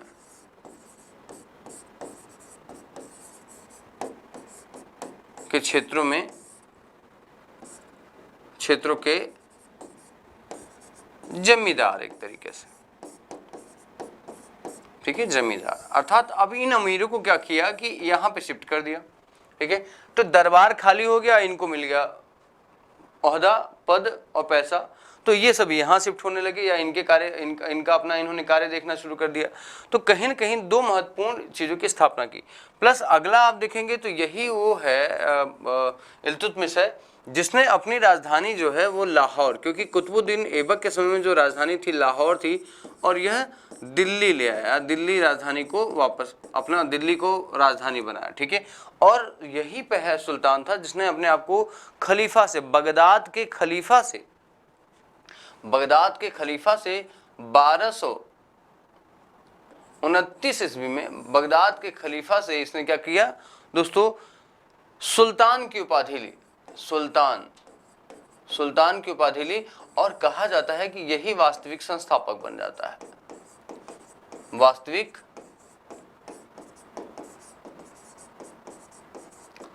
एक्चुअल फाउंडर बन जाता है किसका, दिल्ली सल्तनत का, ठीक है। दिल्ली सल्तनत में भी किस वंश का, तो गुलाम वंश का एक्चुअल फाउंडर ये बन जाता है। तो ये दोस्तों बहुत ही महत्वपूर्ण है इसकी कनेक्टिविटी को समझना। तो मैंने आपसे कहा कि देखिए कुछ प्रश्न जो आपसे पूछे जाएंगे वो इसमें क्या होगा, जो फर्स्ट फेज होगा आपका, यहाँ से क्वेश्चंस आपके प्रीलिम्स के पूछे जाते हैं, ठीक है, कि यह किस प्रकार से, किसकी सहायता से यह संस्थापक बना, ठीक है। दूसरा जो प्रश्न आपसे पूछा जाता है कि इसने कौन कौन सी व्यवस्थाएं लागू की, उसका क्या कारण था, ठीक है। तीसरा आप देखेंगे कि राजधानी परिवर्तन करके, ठीक है, किस तरीके से उसने सत्ता का केंद्रीकरण किया, ठीक है। चौथा आपसे पूछा जाएगा इसे वास्तविक सुल्तान क्यों कहा जाता है, ठीक है, ये आपसे कंसल्ट आपसे किया जाएगा। फिर आप देखिए इसके समयकाल में जो महत्वपूर्ण साहित्यकार थे, दरबारी थे या स्थापत्य था, जैसे कहा जाता है कि भारत में पहली बार, है ना, मकबरे की स्थापना इसने कराई थी अपने पुत्र की मृत्यु के बाद, ठीक है। पहला मकबरा बनाया था, कब्र का निर्माण कराया था भारत में इसने ही, ठीक है। वैसे कुतुबुद्दीन ऐबक के बारे में अगर हम लोग जाके देखें तो उसने भी स्थापत्य में बहुत महत्वपूर्ण कार्य कराया था, जिसमें हम लोग देखें कुतुब मीनार की नींव रखी थी, पहले ही मस्जिद का निर्माण कराया था, अढ़ाई दिन के झोपड़े का भी निर्माण उनके समयकाल में हुआ था। तो बहुत महत्वपूर्ण बन जाता है। लेकिन अगर देखें तो दोस्तों जैसे कुतुब मीनार में हमने कहा कि इल्तुतमिश ने इसका निर्माण पूरा कराया था, तो देखिए कुतुब मीनार, देखिए जो नींव है ना, नींव फाउंडेशन, ठीक है, ये ऐबक ने कराया था, ओके, ऐबक ने कराया था। इसके ऊपर जो मस्जिद है 2 फ्लोर की, वो इल्तुतमिश ने कराया था। अब इसके ऊपर जो फ्लोरिंग है ना, वो आपने कराया था FST मतलब फिरोज शाह तुगलक ने कराया था। और इनका पुनरुद्धार, है ना, रीफॉर्मेशन या कंस्ट्रक्शन, ठीक है, वो शेरशाह सूरी ने कराया था। तो देखिए इतने लोगों का नाम आता है कुतुब मीनार के स्ट्रक्चर के अंतर्गत, राइट है ना, कुतुब मीनार के स्ट्रक्चर के अंतर्गत कि किन लोगों ने, किसने नींव रखी, तो कुतुबुद्दीन ऐबक है, ठीक है। किसने पहली बार इसका निर्माण पूरा कराया तो वो है इल्तुतमिश। किसने इसका विकसित कराया तो FST है। और किसने इसका रिकंस्ट्रक्शन कराया तो वो है शेरशाह सूरी। तो ये प्रश्न इस तरीके से आपसे पूछे जाते हैं, ठीक है। तो महत्वपूर्ण है आप सभी के लिए दोस्तों। तो अब देखिए इल्तुतमिश के बाद जो आता है इल्तुतमिश के बाद अगर देखा जाए तो वो है रजिया सुल्तान। रजिया सुल्तान, देखिए रजिया सुल्तान जब शासिका बनती हैं तो एक चुनौती होती है, क्योंकि पूरे दुनिया में आज भी कहा जाए सबसे प्राचीनतम इस्लामिक महिला शासिका जो थी वो हैं, महिला शासिका के रूप में रजिया सुल्तान का नाम आता है। मोहम्मद इल्तुतमिश ने वो अपनी योग्यता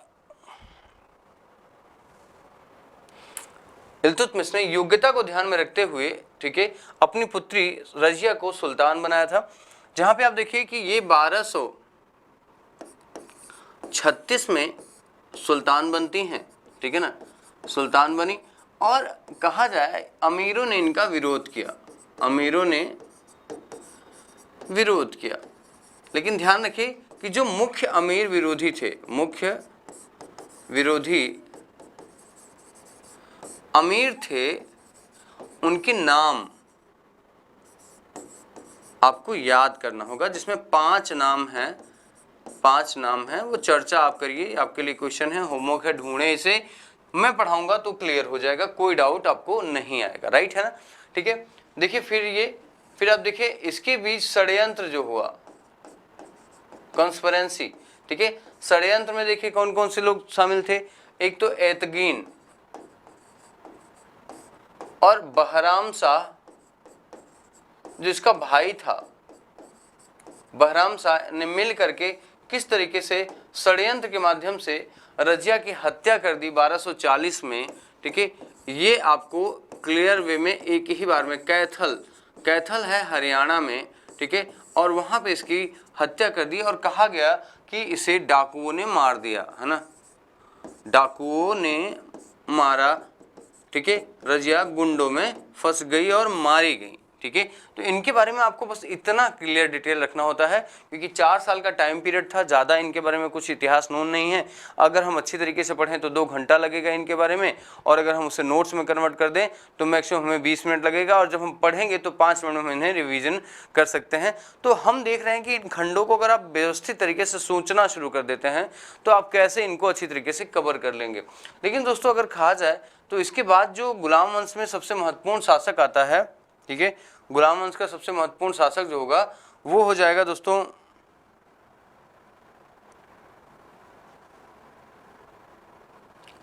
वो हो जाएगा बलवन।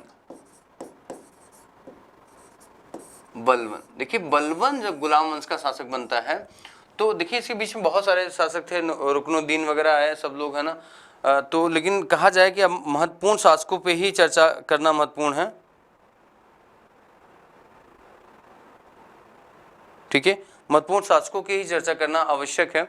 तो ऐसी स्थिति में देखें कि बलवन जो है एक महत्वपूर्ण शासक है, इसे कहा जाता है वास्तविक रूप से संस्थापक, मतलब ये कहा जाए स्टेबल गवर्नमेंट को इसने स्थापित कर दिया, क्योंकि यह बहुत ही निरंकुश शासक था, अपने आप को निरंकुश सिद्ध किया इसने, निरंकुश शासक था, ठीक है, शासक था। इसने क्या किया, रक्त और तलवार की नीति अपनाई, ठीक है। और दोस्तों इसने क्या किया, लाल महल में है ना अपने सुल्तान के पद को धारण किया था, अर्थात देखें सुल्तान के पद धारण किए। इसका सेंस क्या था दोस्तों कि इसने निरंकुशता को दिखाया, ठीक है, निरंकुशता को दिखाया कि अब शासक से बड़ा कोई नहीं हो सकता है। इसने अपने आप को जिल्ले इल्लाह कहा, जिल्ले इल्लाह अर्थात धरती पर अल्लाह की छाया कहा। ही वॉज द रिप्रेजेंटेटिव, इसने कहा मैं उत्तराधिकारी हूं,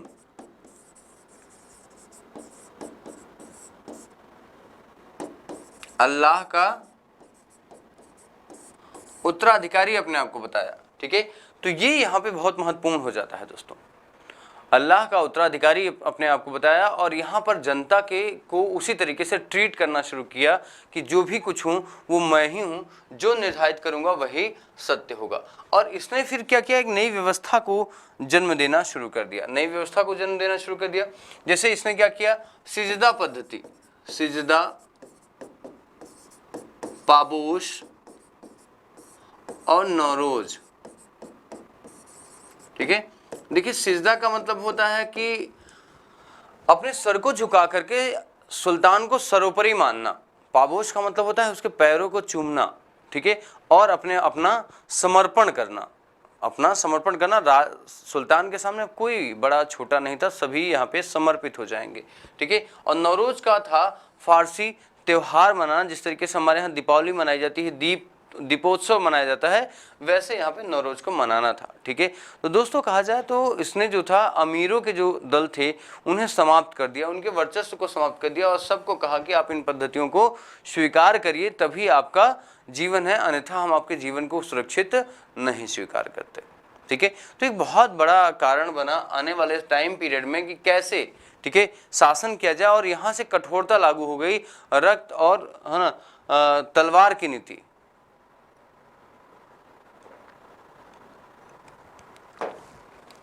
देखिए यहाँ रक्त और तलवार जो लिखा है, रक्त और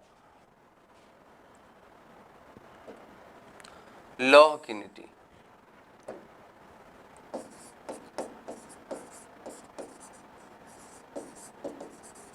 ब्लड एंड आयरन पॉलिसी, ठीक है, रक्त और लौह की नीति यहाँ पे होगा, ठीक है। तो इस तरीके से देखें तो यहाँ पे बलवन ने सिजदा, पाबोश और नौरोज की व्यवस्था को लागू करके और एकता प्रणाली को समाप्त कर दिया, चहलगामी पद्धति को समाप्त कर दिया। इन व्यवस्थाओं को समाप्त करके किस तरीके से उसने प्रशासन को महत्वपूर्ण बनाया, इसको आपको पढ़ना था। अगर आप इतना पढ़ लेते हैं तो आपका गुलाम वंश खत्म हो जाता है, गुलाम वंश आपका समाप्त हो जाता है। अगला जो वंश आता है वो है खिलजी वंश, ठीक है, खिलजी वंश। देखिए इसके पतन के में देखेंगे इसके कुछ उत्तराधिकारी थे, क्यूमर्स थे, कैकवाद थे, ठीक है, उनके बारे में पढ़िए। और उसकी कैकवाद और क्यूमर्स के समय में ही, ठीक है, जलालुद्दीन खिलजी जो है उनके दरबार में रहता था। और जलालुद्दीन खिलजी ने अवसर देखते हुए, ठीक है, अवसर को पाते ही तुरंत उसने क्या कर दिया था, ठीक है, तुरंत ही उसने बेहतर तरीके से क्या कर दिया, वहां पर लागू कर दिया, उसकी हत्या कर दी। और हत्या करने के बाद, ठीक है, अपने को स्वतंत्र सुल्तान घोषित कर दिया। तो इसी को खिलजी क्रांति के रूप में जाना जाता है, खिलजी क्रांति।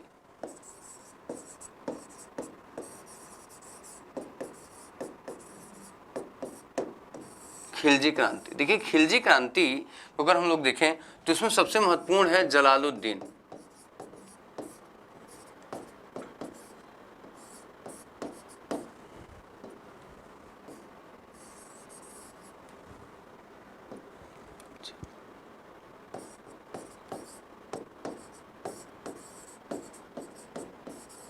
पहली बात तो खिलजी क्रांति क्या थी, देखिए जलालुद्दीन खिलजी जो था ना वो मूल तुर्क नहीं था और ये एक सैनिक रूप में, एक सिपाही के रूप में भर्ती हुआ था, ठीक है। और सिपाही से लेकर के सुल्तान बनने तक कहानी है। तो आप सच में क्रांति तो हुई ही ना, आप सिपाही से भर्ती हुए थे, सुल्तान बन जाएंगे तो क्रांति तो हो ही जाएगी।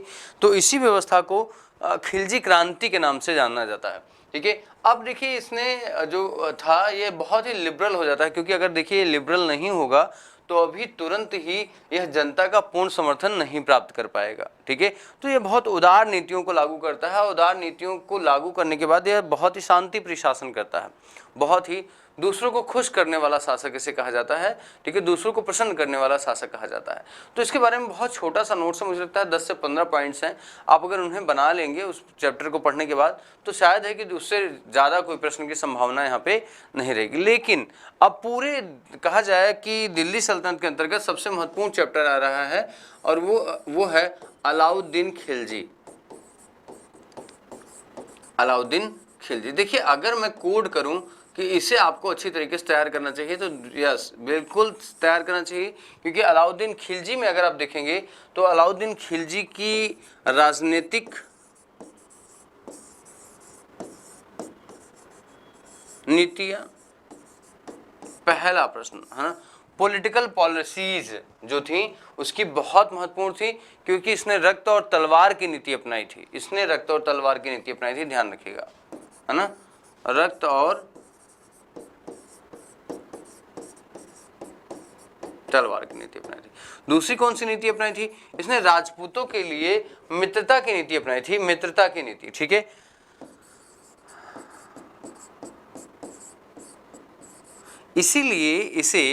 इसीलिए राजनीतिक विचारधारा के कारण इसी सल्तनत काल का अकबर कहा जाता है।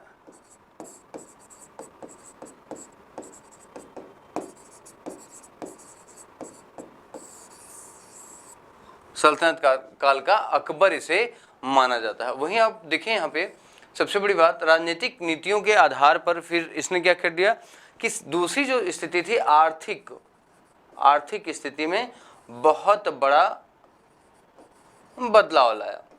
तो इसने क्या कर दिया, आर्थिक स्थिति में देखें, इसका आर्थिक स्थिति बहुत महत्वपूर्ण होता है जब आप पढ़ेंगे।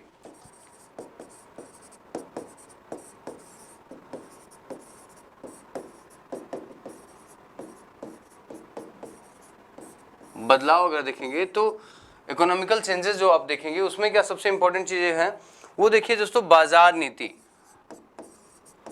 बाजार नियंत्रण,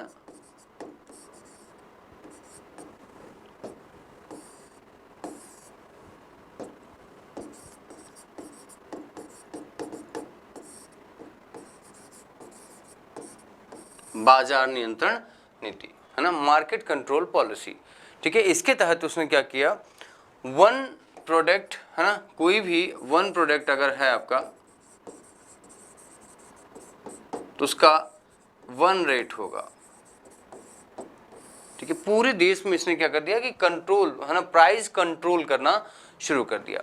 जीएसटी लागू करने वाला जो वर्तमान में जीएसटी का प्रोसेस है ना, जीएसटी लागू करने वाला पहला व्यक्ति यही था, ठीक है। कहा जाए आइडेंटिफिकेशन करने वाला, हर चीज की आइडेंटिटी रखने वाला यही था। और दोस्तों कहा जाए कि बाजार को पूरी तरीके से नियंत्रण करके इसने महंगाई को नियंत्रित करने का प्रयास किया। पूरी तरीके से इन्फ्लेशन जो आ रहा था, मुद्रास्फीति जो हो रही थी, उसको कंट्रोल करने, महंगाई को कंट्रोल करने का इसने पूरी तरीके से प्रोसीजर अपनाया, जिससे इसकी आर्थिक स्थिति जो है, आर्थिक व्यवस्था, ठीक है, वो बहुत महत्वपूर्ण हो जाती है। हर बार दोस्तों जब भी प्रश्न पूछा जाता है तो या मेंस में या प्रीलिम्स में इन खंडों को विशेष तरीके से रखा जाता है। अगर हम लोग देखें इसके बाद और तो दोस्तों इसने जो सैनिक नीति थी, सैनिक है ना, आर्म्स पॉलिसी, ठीक है ना, सैनिक नीति अगर इसका देखा जाए तो वो भी बहुत महत्वपूर्ण हो जाता है, क्योंकि पहली बार इसने नगद वेतन देना शुरू किया, वेतन, ठीक है। सैनिकों की पहचान के लिए हुलिया व्यवस्था शुरू किया। हुलिया व्यवस्था क्या थी दोस्तों? आधार कार्ड, जैसे आज हमारे पास में आधार कार्ड है, ठीक है, और आधार कार्ड को हम एक अपना प्रमाण रखते हैं, एविडेंस होता है, उसी तरीके से पहले हुलिया व्यवस्था लागू की गई थी इसने, ठीक है, अपने सैनिकों के बीच में, जिससे किसी भी सैनिक की पहचान की जा सके और वह भ्रष्ट सैनिक अंदर न हो या अयोग्य सैनिकों को सेना से बाहर निकाला जा सके। और दूसरा अगला है दाग प्रथा। दाग प्रथा का शुरू किया जिससे जो मवेशी, घोड़े जो सेना में शामिल हैं उनकी पहचान की जा सके और उनकी योग्यता के आधार पर ही उन्हें अंदर रखा जाए, उनके स्वस्थ होने पर, उनके ताकतवर होने के आधार पर ही उन्हें रखा जाए।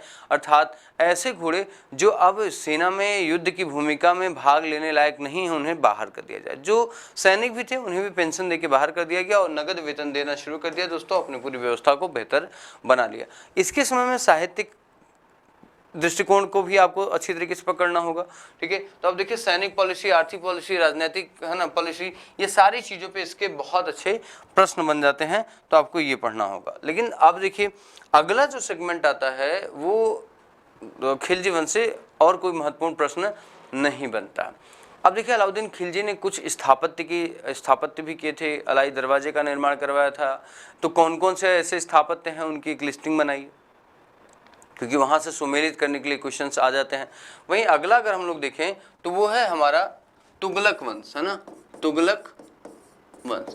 देखिए तुगलक वंश में कुछ महत्वपूर्ण शासक हैं। जैसे अगर हम लोग कहें तो जो पहले हैं वो हैं गयासुद्दीन तुगलक, जिन्हें हम लोग शॉर्ट फॉर्म में GST बोलते हैं, गयासुद्दीन तुगलक, राइट है ना, पहला। और दूसरा थे मोहम्मद बिन तुगलक, MBT, राइट है ना। थर्ड को हम लोग बोलते हैं फिरोज शाह तुगलक,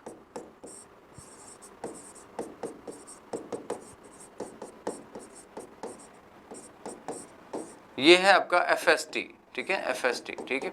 तो ये तीन शासक ही जो महत्वपूर्ण, हमें इनको पढ़ना। देखिए गयासुद्दीन तुगलक के टाइम पीरियड में सबसे बड़ी बात ये हुई, जिसे एक प्रश्न और पीछे अगर आप जाएंगे तो थोड़ा सा आप सभी को अलाउद्दीन खिलजी वाले टाइम पीरियड में आपको एक चीज और पढ़नी होगी कि पहली बार, है ना, पहली बार दक्षिण भारत पर आक्रमण किया। देखिए आक्रमण किया किसके टाइम पीरियड में? वो किया जलाल के टाइम पीरियड में, जलालुद्दीन के टाइम पीरियड में। और आक्रमण किसने किया? ये किया अलाउद्दीन खिलजी ने आक्रमण किया। आक्रमण किया कहाँ किया? तेलंगाना या वारंगल के क्षेत्र पर आक्रमण किया था। ये चीजें आपसे एक अलग प्रश्न और बन जाता है यहाँ पे, ठीक है। तो इसके बाद जो आपका है, देखिए अब इनमें क्या होता है, देखिए पहला जो प्रश्न आएगा, इनसे रिलेटेड पहला जो प्रश्न आएगा वो आएगा GST के टाइम पीरियड में। गयासुद्दीन तुगलक के समय में ही MBT ने मोहम्मद बिन तुगलक ने संपूर्ण दक्षिण भारत को उत्तर भारत में मिला लिया था।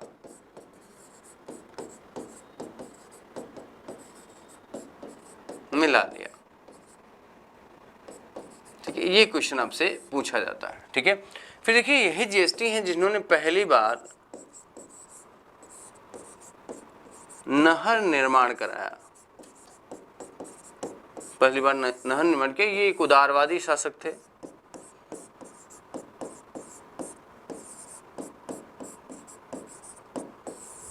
उदारवादी शासक थे, तो इनकी भूमिका के बारे में थोड़ा सा आपको चर्चा करना पड़ता है, ठीक है।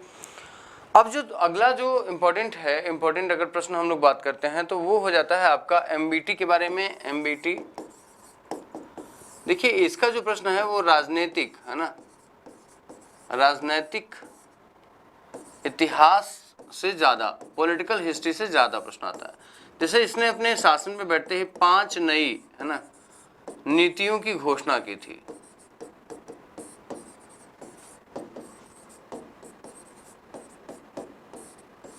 पांच नई नीतियों की घोषणा की थी। उन घोषणाओं में पहला था राजधानी परिवर्तन, दूसरा सांकेतिक मुद्रा सिंबॉलिक कॉइन, तीसरा रायचूर दोआब के क्षेत्र में कर वृद्धि टैक्स बढ़ा दिया था। अगला था कराचिल अभियान, और अगला है खुरासान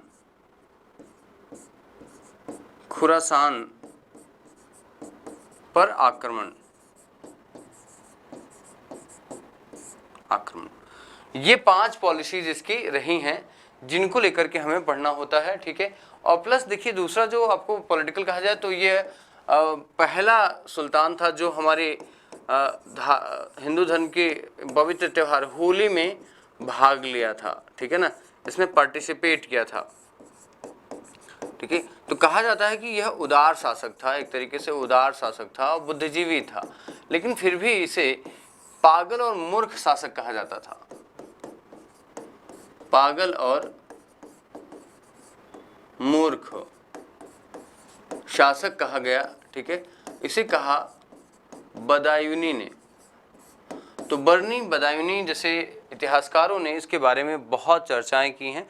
इसके बारे में ये कालखंड हमें बहुत ज़्यादा पूछा जाता है, ठीक है। ऐसा क्या कारण था जिसने इसने राजधानी परिवर्तित की, उसका क्या महत्व था, इन सब सारी चीज़ों के बारे में आपसे प्रश्न पूछा जाएगा। तो आप सभी नोट करते जाएं इन सारी चीज़ों को, क्योंकि बहुत महत्वपूर्ण है आपका सिलेबस जानना, ठीक है। अब देखिए अगला जो है वो है एफएसटी, फिरोज शाह तुगलक।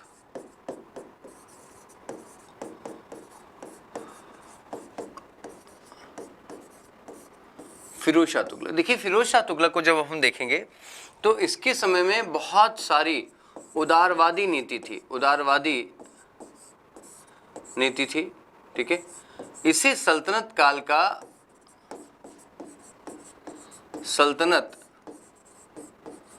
काल का सबसे भ्रष्ट शासक कहते हैं। भ्रष्ट शासक सुल्तान था, ठीक है। इसने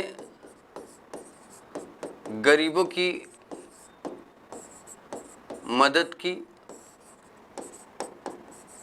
रोजगार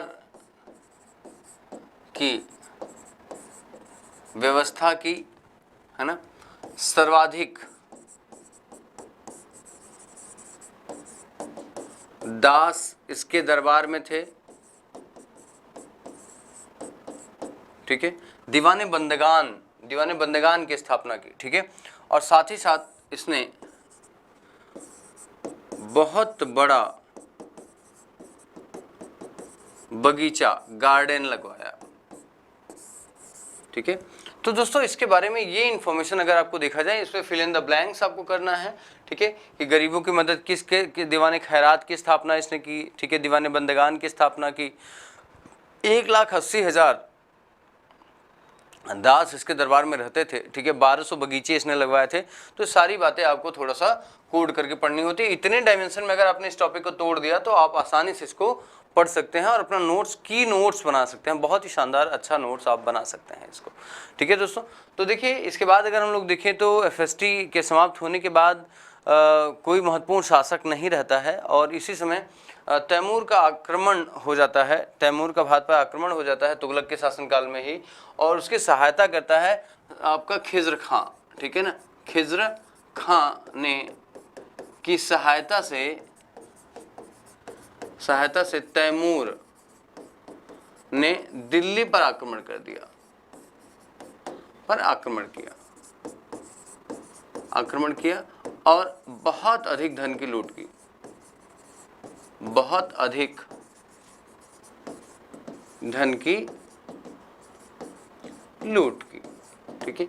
और जब धन की लूट करके यह वापस चला गया जब, तो यहाँ पे जो भारत की सत्ता थी, भारत की सत्ता, क्योंकि जीत तो लिया ही था, यह किसको दे दिया? खिज्र खां को दे दिया, खिज्र खां को दे दिया। और इसी खिज्र खां ने सैयद वंश की स्थापना की, सैयद वंश की स्थापना की, ठीक है, सैयद वंश की स्थापना की। और इसका एक महत्वपूर्ण शासक एक था खिज्र खां और दूसरा मुबारक शाह। बस दो शासकों के बारे में आपको पढ़ना है।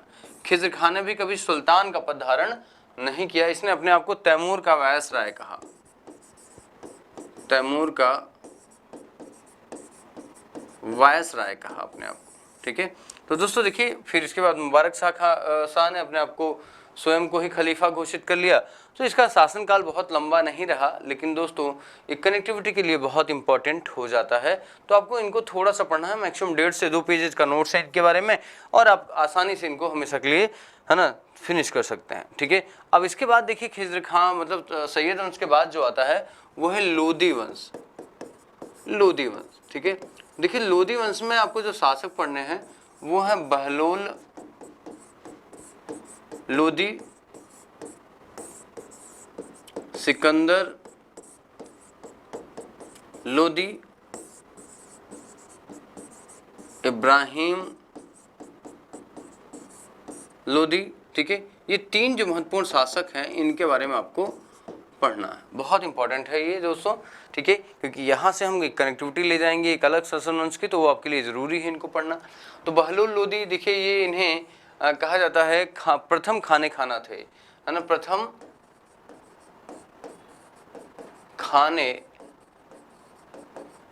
खाना माने गए थे, ठीक है।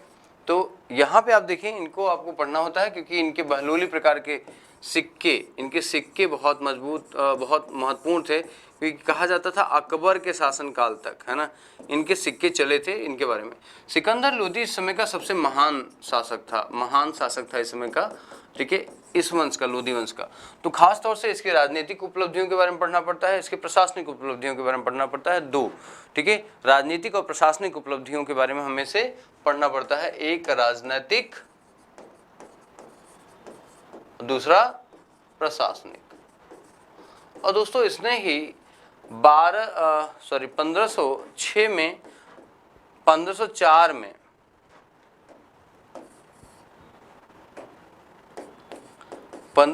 में आगरा की स्थापना की और 1506 में इसे राजधानी के रूप में डेवलप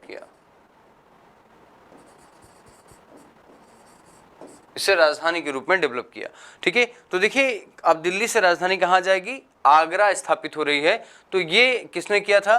तो यह सिकंदर लोदी ने किया था। तो इसकी उपलब्धियां स्पेशल हैं। इसका धर्म संबंधी विचार भी बहुत जानना आवश्यक है ना, धार्मिक, क्योंकि कहता था धार्मिक विचार, ठीक है, कि दरबार में, हमारे दरबार में सभी को एक ही स्वरूप में आना होगा, कोई दाढ़ी रख करके नहीं या कोई धार्मिक वेशभूषा का प्रयोग करके नहीं आएगा। इसने ताजिया निकलवाना बंद कर दिया, मदरसों की स्थापनाएं की, बहुत सारे मस्जिदों में मदरसों की स्थापना की, पढ़ाना लिखाना लोगों को ज़्यादा इंपॉर्टेंट समझा। तो इस तरीके से कहा जाए कि बहुत ही इनोवेटिव माइंडसेट का था। और ख़ासतौर से देखा जाए तो उसने मोठ मस्जिद का निर्माण कराया, अर्थात डुअल गुंबद का निर्माण कराया। तो एक बहुत महत्वपूर्ण बन जाता है ये शासक। लेकिन जब हम लोग आते हैं इब्राहिम लोदी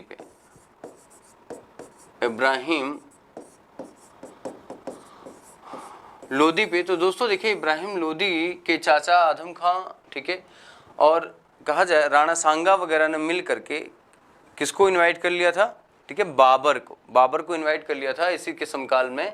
और इसका बाबर के साथ जो युद्ध होता है उस युद्ध का नाम है पानीपत का युद्ध, ठीक है। ये युद्ध होता है 1526 ईस्वी में, ठीक है, 1526 ईस्वी में युद्ध होता है।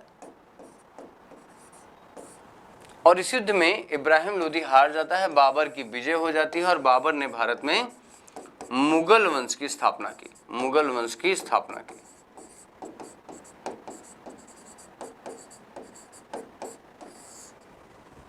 ये इंपॉर्टेंट होता है, ठीक है। तो आपको कनेक्टिविटी के लिए आपको इसको पढ़ना पड़ता है। अब आगे जो होता है आपका जो चैप्टर आ जाता है वो है आपका मुगल वंश, ठीक है। मुगल वंश जो हो जाता है वो महत्वपूर्ण आपके लिए हो जाता है। तो अब चलिए हम लोग मुगल वंश को देखते हैं। अब आसान है आप सभी के लिए पढ़ना, ठीक है।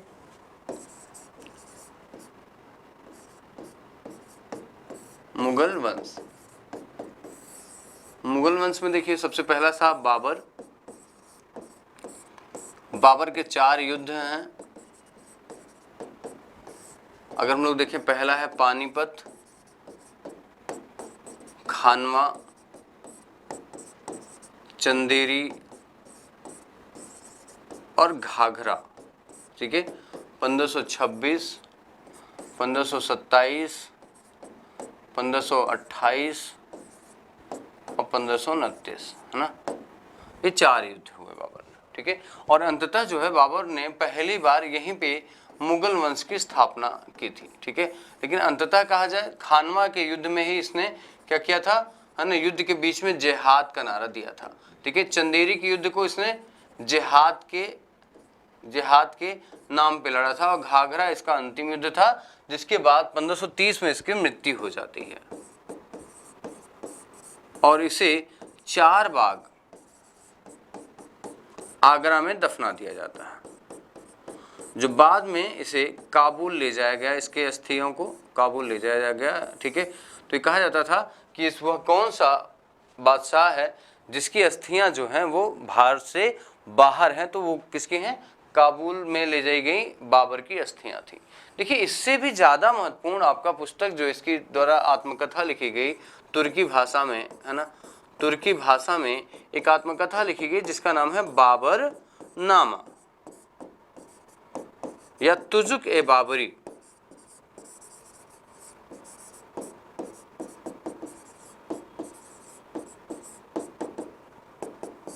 तुजुक ए बाबरी ये पुस्तक है जिसके अंतर्गत एक वसीयतनामा है, वसीयतनामा, इसे आप समझ सकते हैं ये वसीयतनामा भी है, ठीक है ना। वसीयतनामा क्या है, देखिए इसने अपने सभी 4 पुत्रों के लिए, हुमायूं, कामरान, अस्करी और हिंदाल, सभी के लिए प्रॉपर्टी का डिवीजन करके बता दिया था, ठीक है। तो दोस्तों इसी बाबरनामा में कहा जाता है कि 5 मुस्लिम शासकों की चर्चा, राज्य की चर्चा और 2 हिंदू राज्य की चर्चा, एक थी विजयनगर, ठीक है, और दूसरा था मेवाड़, इनकी चर्चा की। और कृष्ण प्रथम को इसने सबसे योग्य शासक माना, कृष्णदेवराय प्रथम को सबसे योग्य शासक के रूप में माना था। इसकी चर्चा बाबरनामा मिलता है। तो हम आपको जो बता रहे हैं वो बाबरनामा जो है सबसे महत्वपूर्ण बन जाता है इसका क्वेश्चन, ठीक है। जितनी बार अगर देखा जाए सबसे इंपॉर्टेंट क्वेश्चन अगर हम देखें वो यहीं से पूछा जाता है। फिर देखिए इसकी जब मृत्यु हो जाती है तो आते हैं हुमायूं, और हुमायूं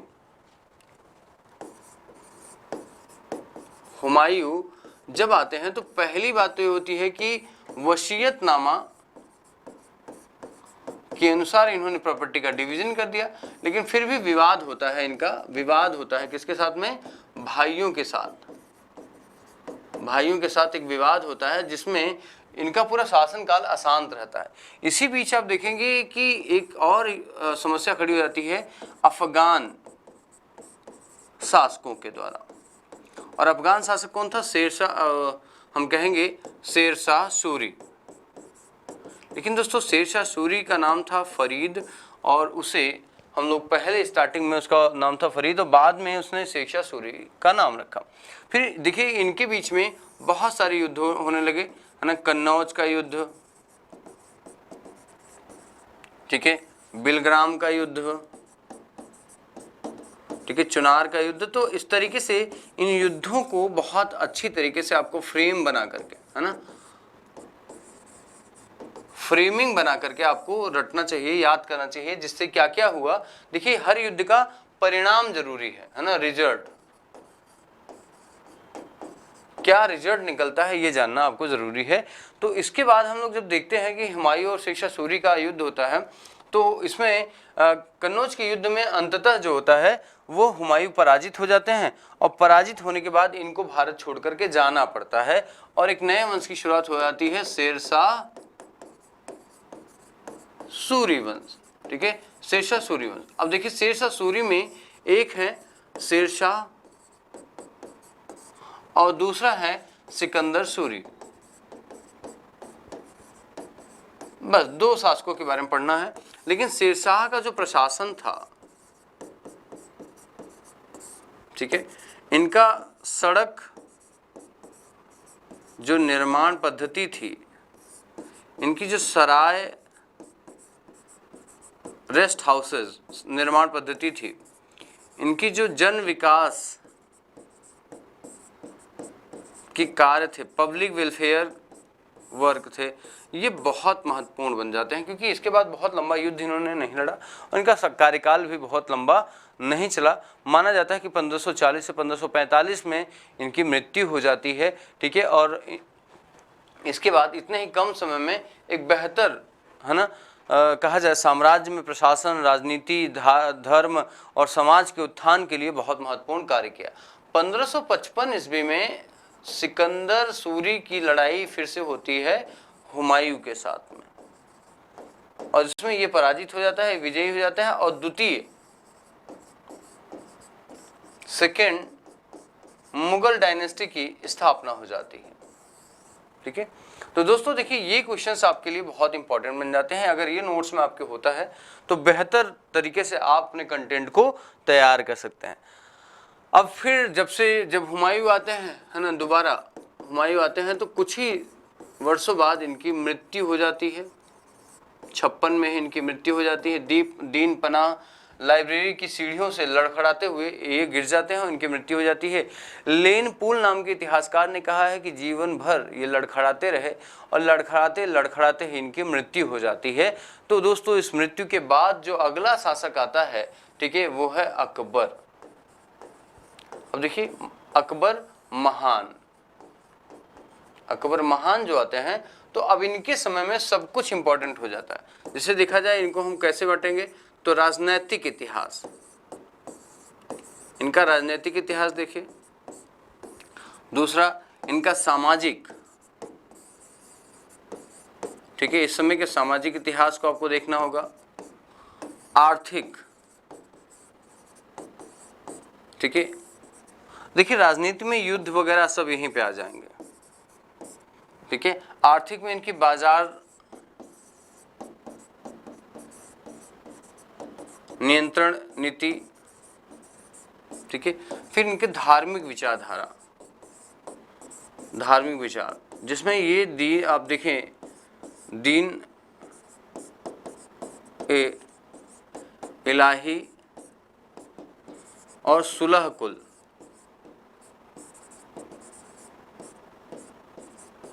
कुल की नीति यहाँ पर विस्तार रूप से बताना है आपको। प्लस अगर हम लोग राजनीति की स्थिति में देखें तो राजपूतानों के प्रति, है ना,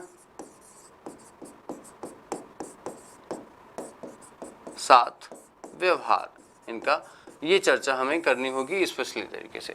ठीक है, फिर दोस्तों देखा जाए कि कहा जाता है इनके शासनकाल को ही साहित्य का स्वर्णकाल कहा जाता है।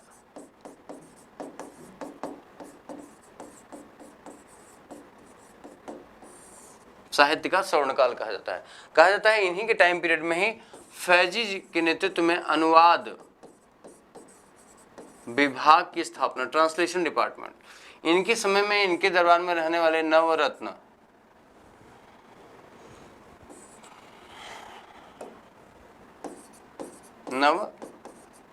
की चर्चा आपको करनी होती है। तो दोस्तों इतना स्ट्रक्चर अगर आप बना लेते हैं तो आप देखेंगे कि बहुत आसानी से ये प्रश्न कवर किया जा सकता है, इनका क्वेश्चन सॉल्व किया जा सकता है। ठीक है, तो आप देखिए अकबर को आपको कम से कम एक दिन पूरा पढ़ना होगा विस्तार से, कम 4 से 5 घंटा, 5 से 6 घंटा जो भी लग जाए।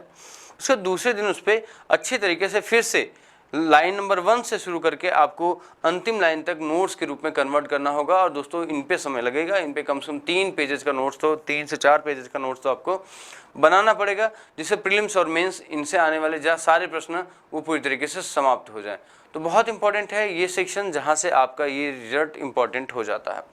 तो देखिए अकबर के समाप्त होते ही अगर हम लोग कहें तो जहांगीर वगैरह के बारे में बहुत ज़्यादा नहीं है। इनके समय में जो उत्तराधिकार के युद्ध हुए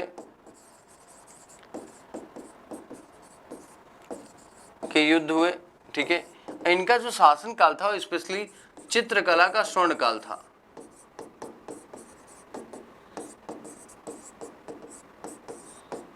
चित्रकला का स्वर्ण काल माना जाता है।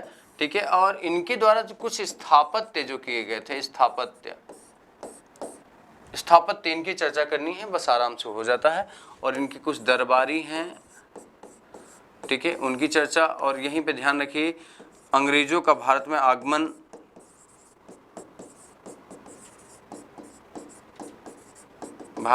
कैप्टन हॉकिंस वगैरह का नाम आप जानते होंगे, जिनको इन्होंने इंग्लिश खान की उपाधि दी।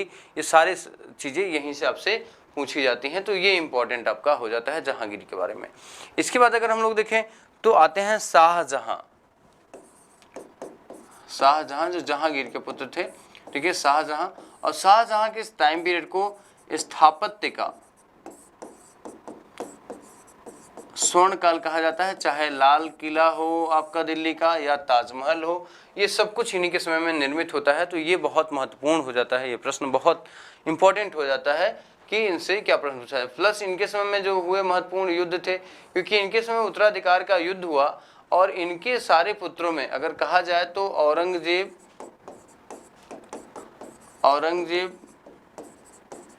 दारा शिकोह, ठीक है, और जो अन्य पुत्र थे इनमें के बीच में युद्ध हुआ, लेकिन मुख्य युद्ध ही इनके बीच में हुआ।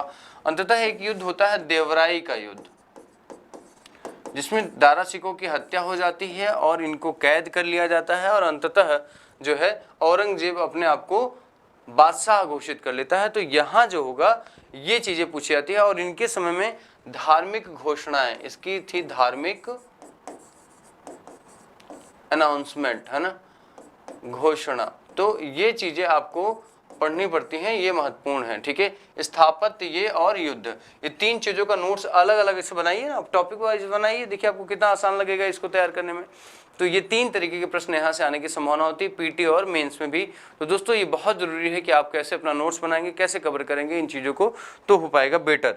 ठीक है, अब इसके बाद अगर हम लोग देखें तो वो है औरंगजेब।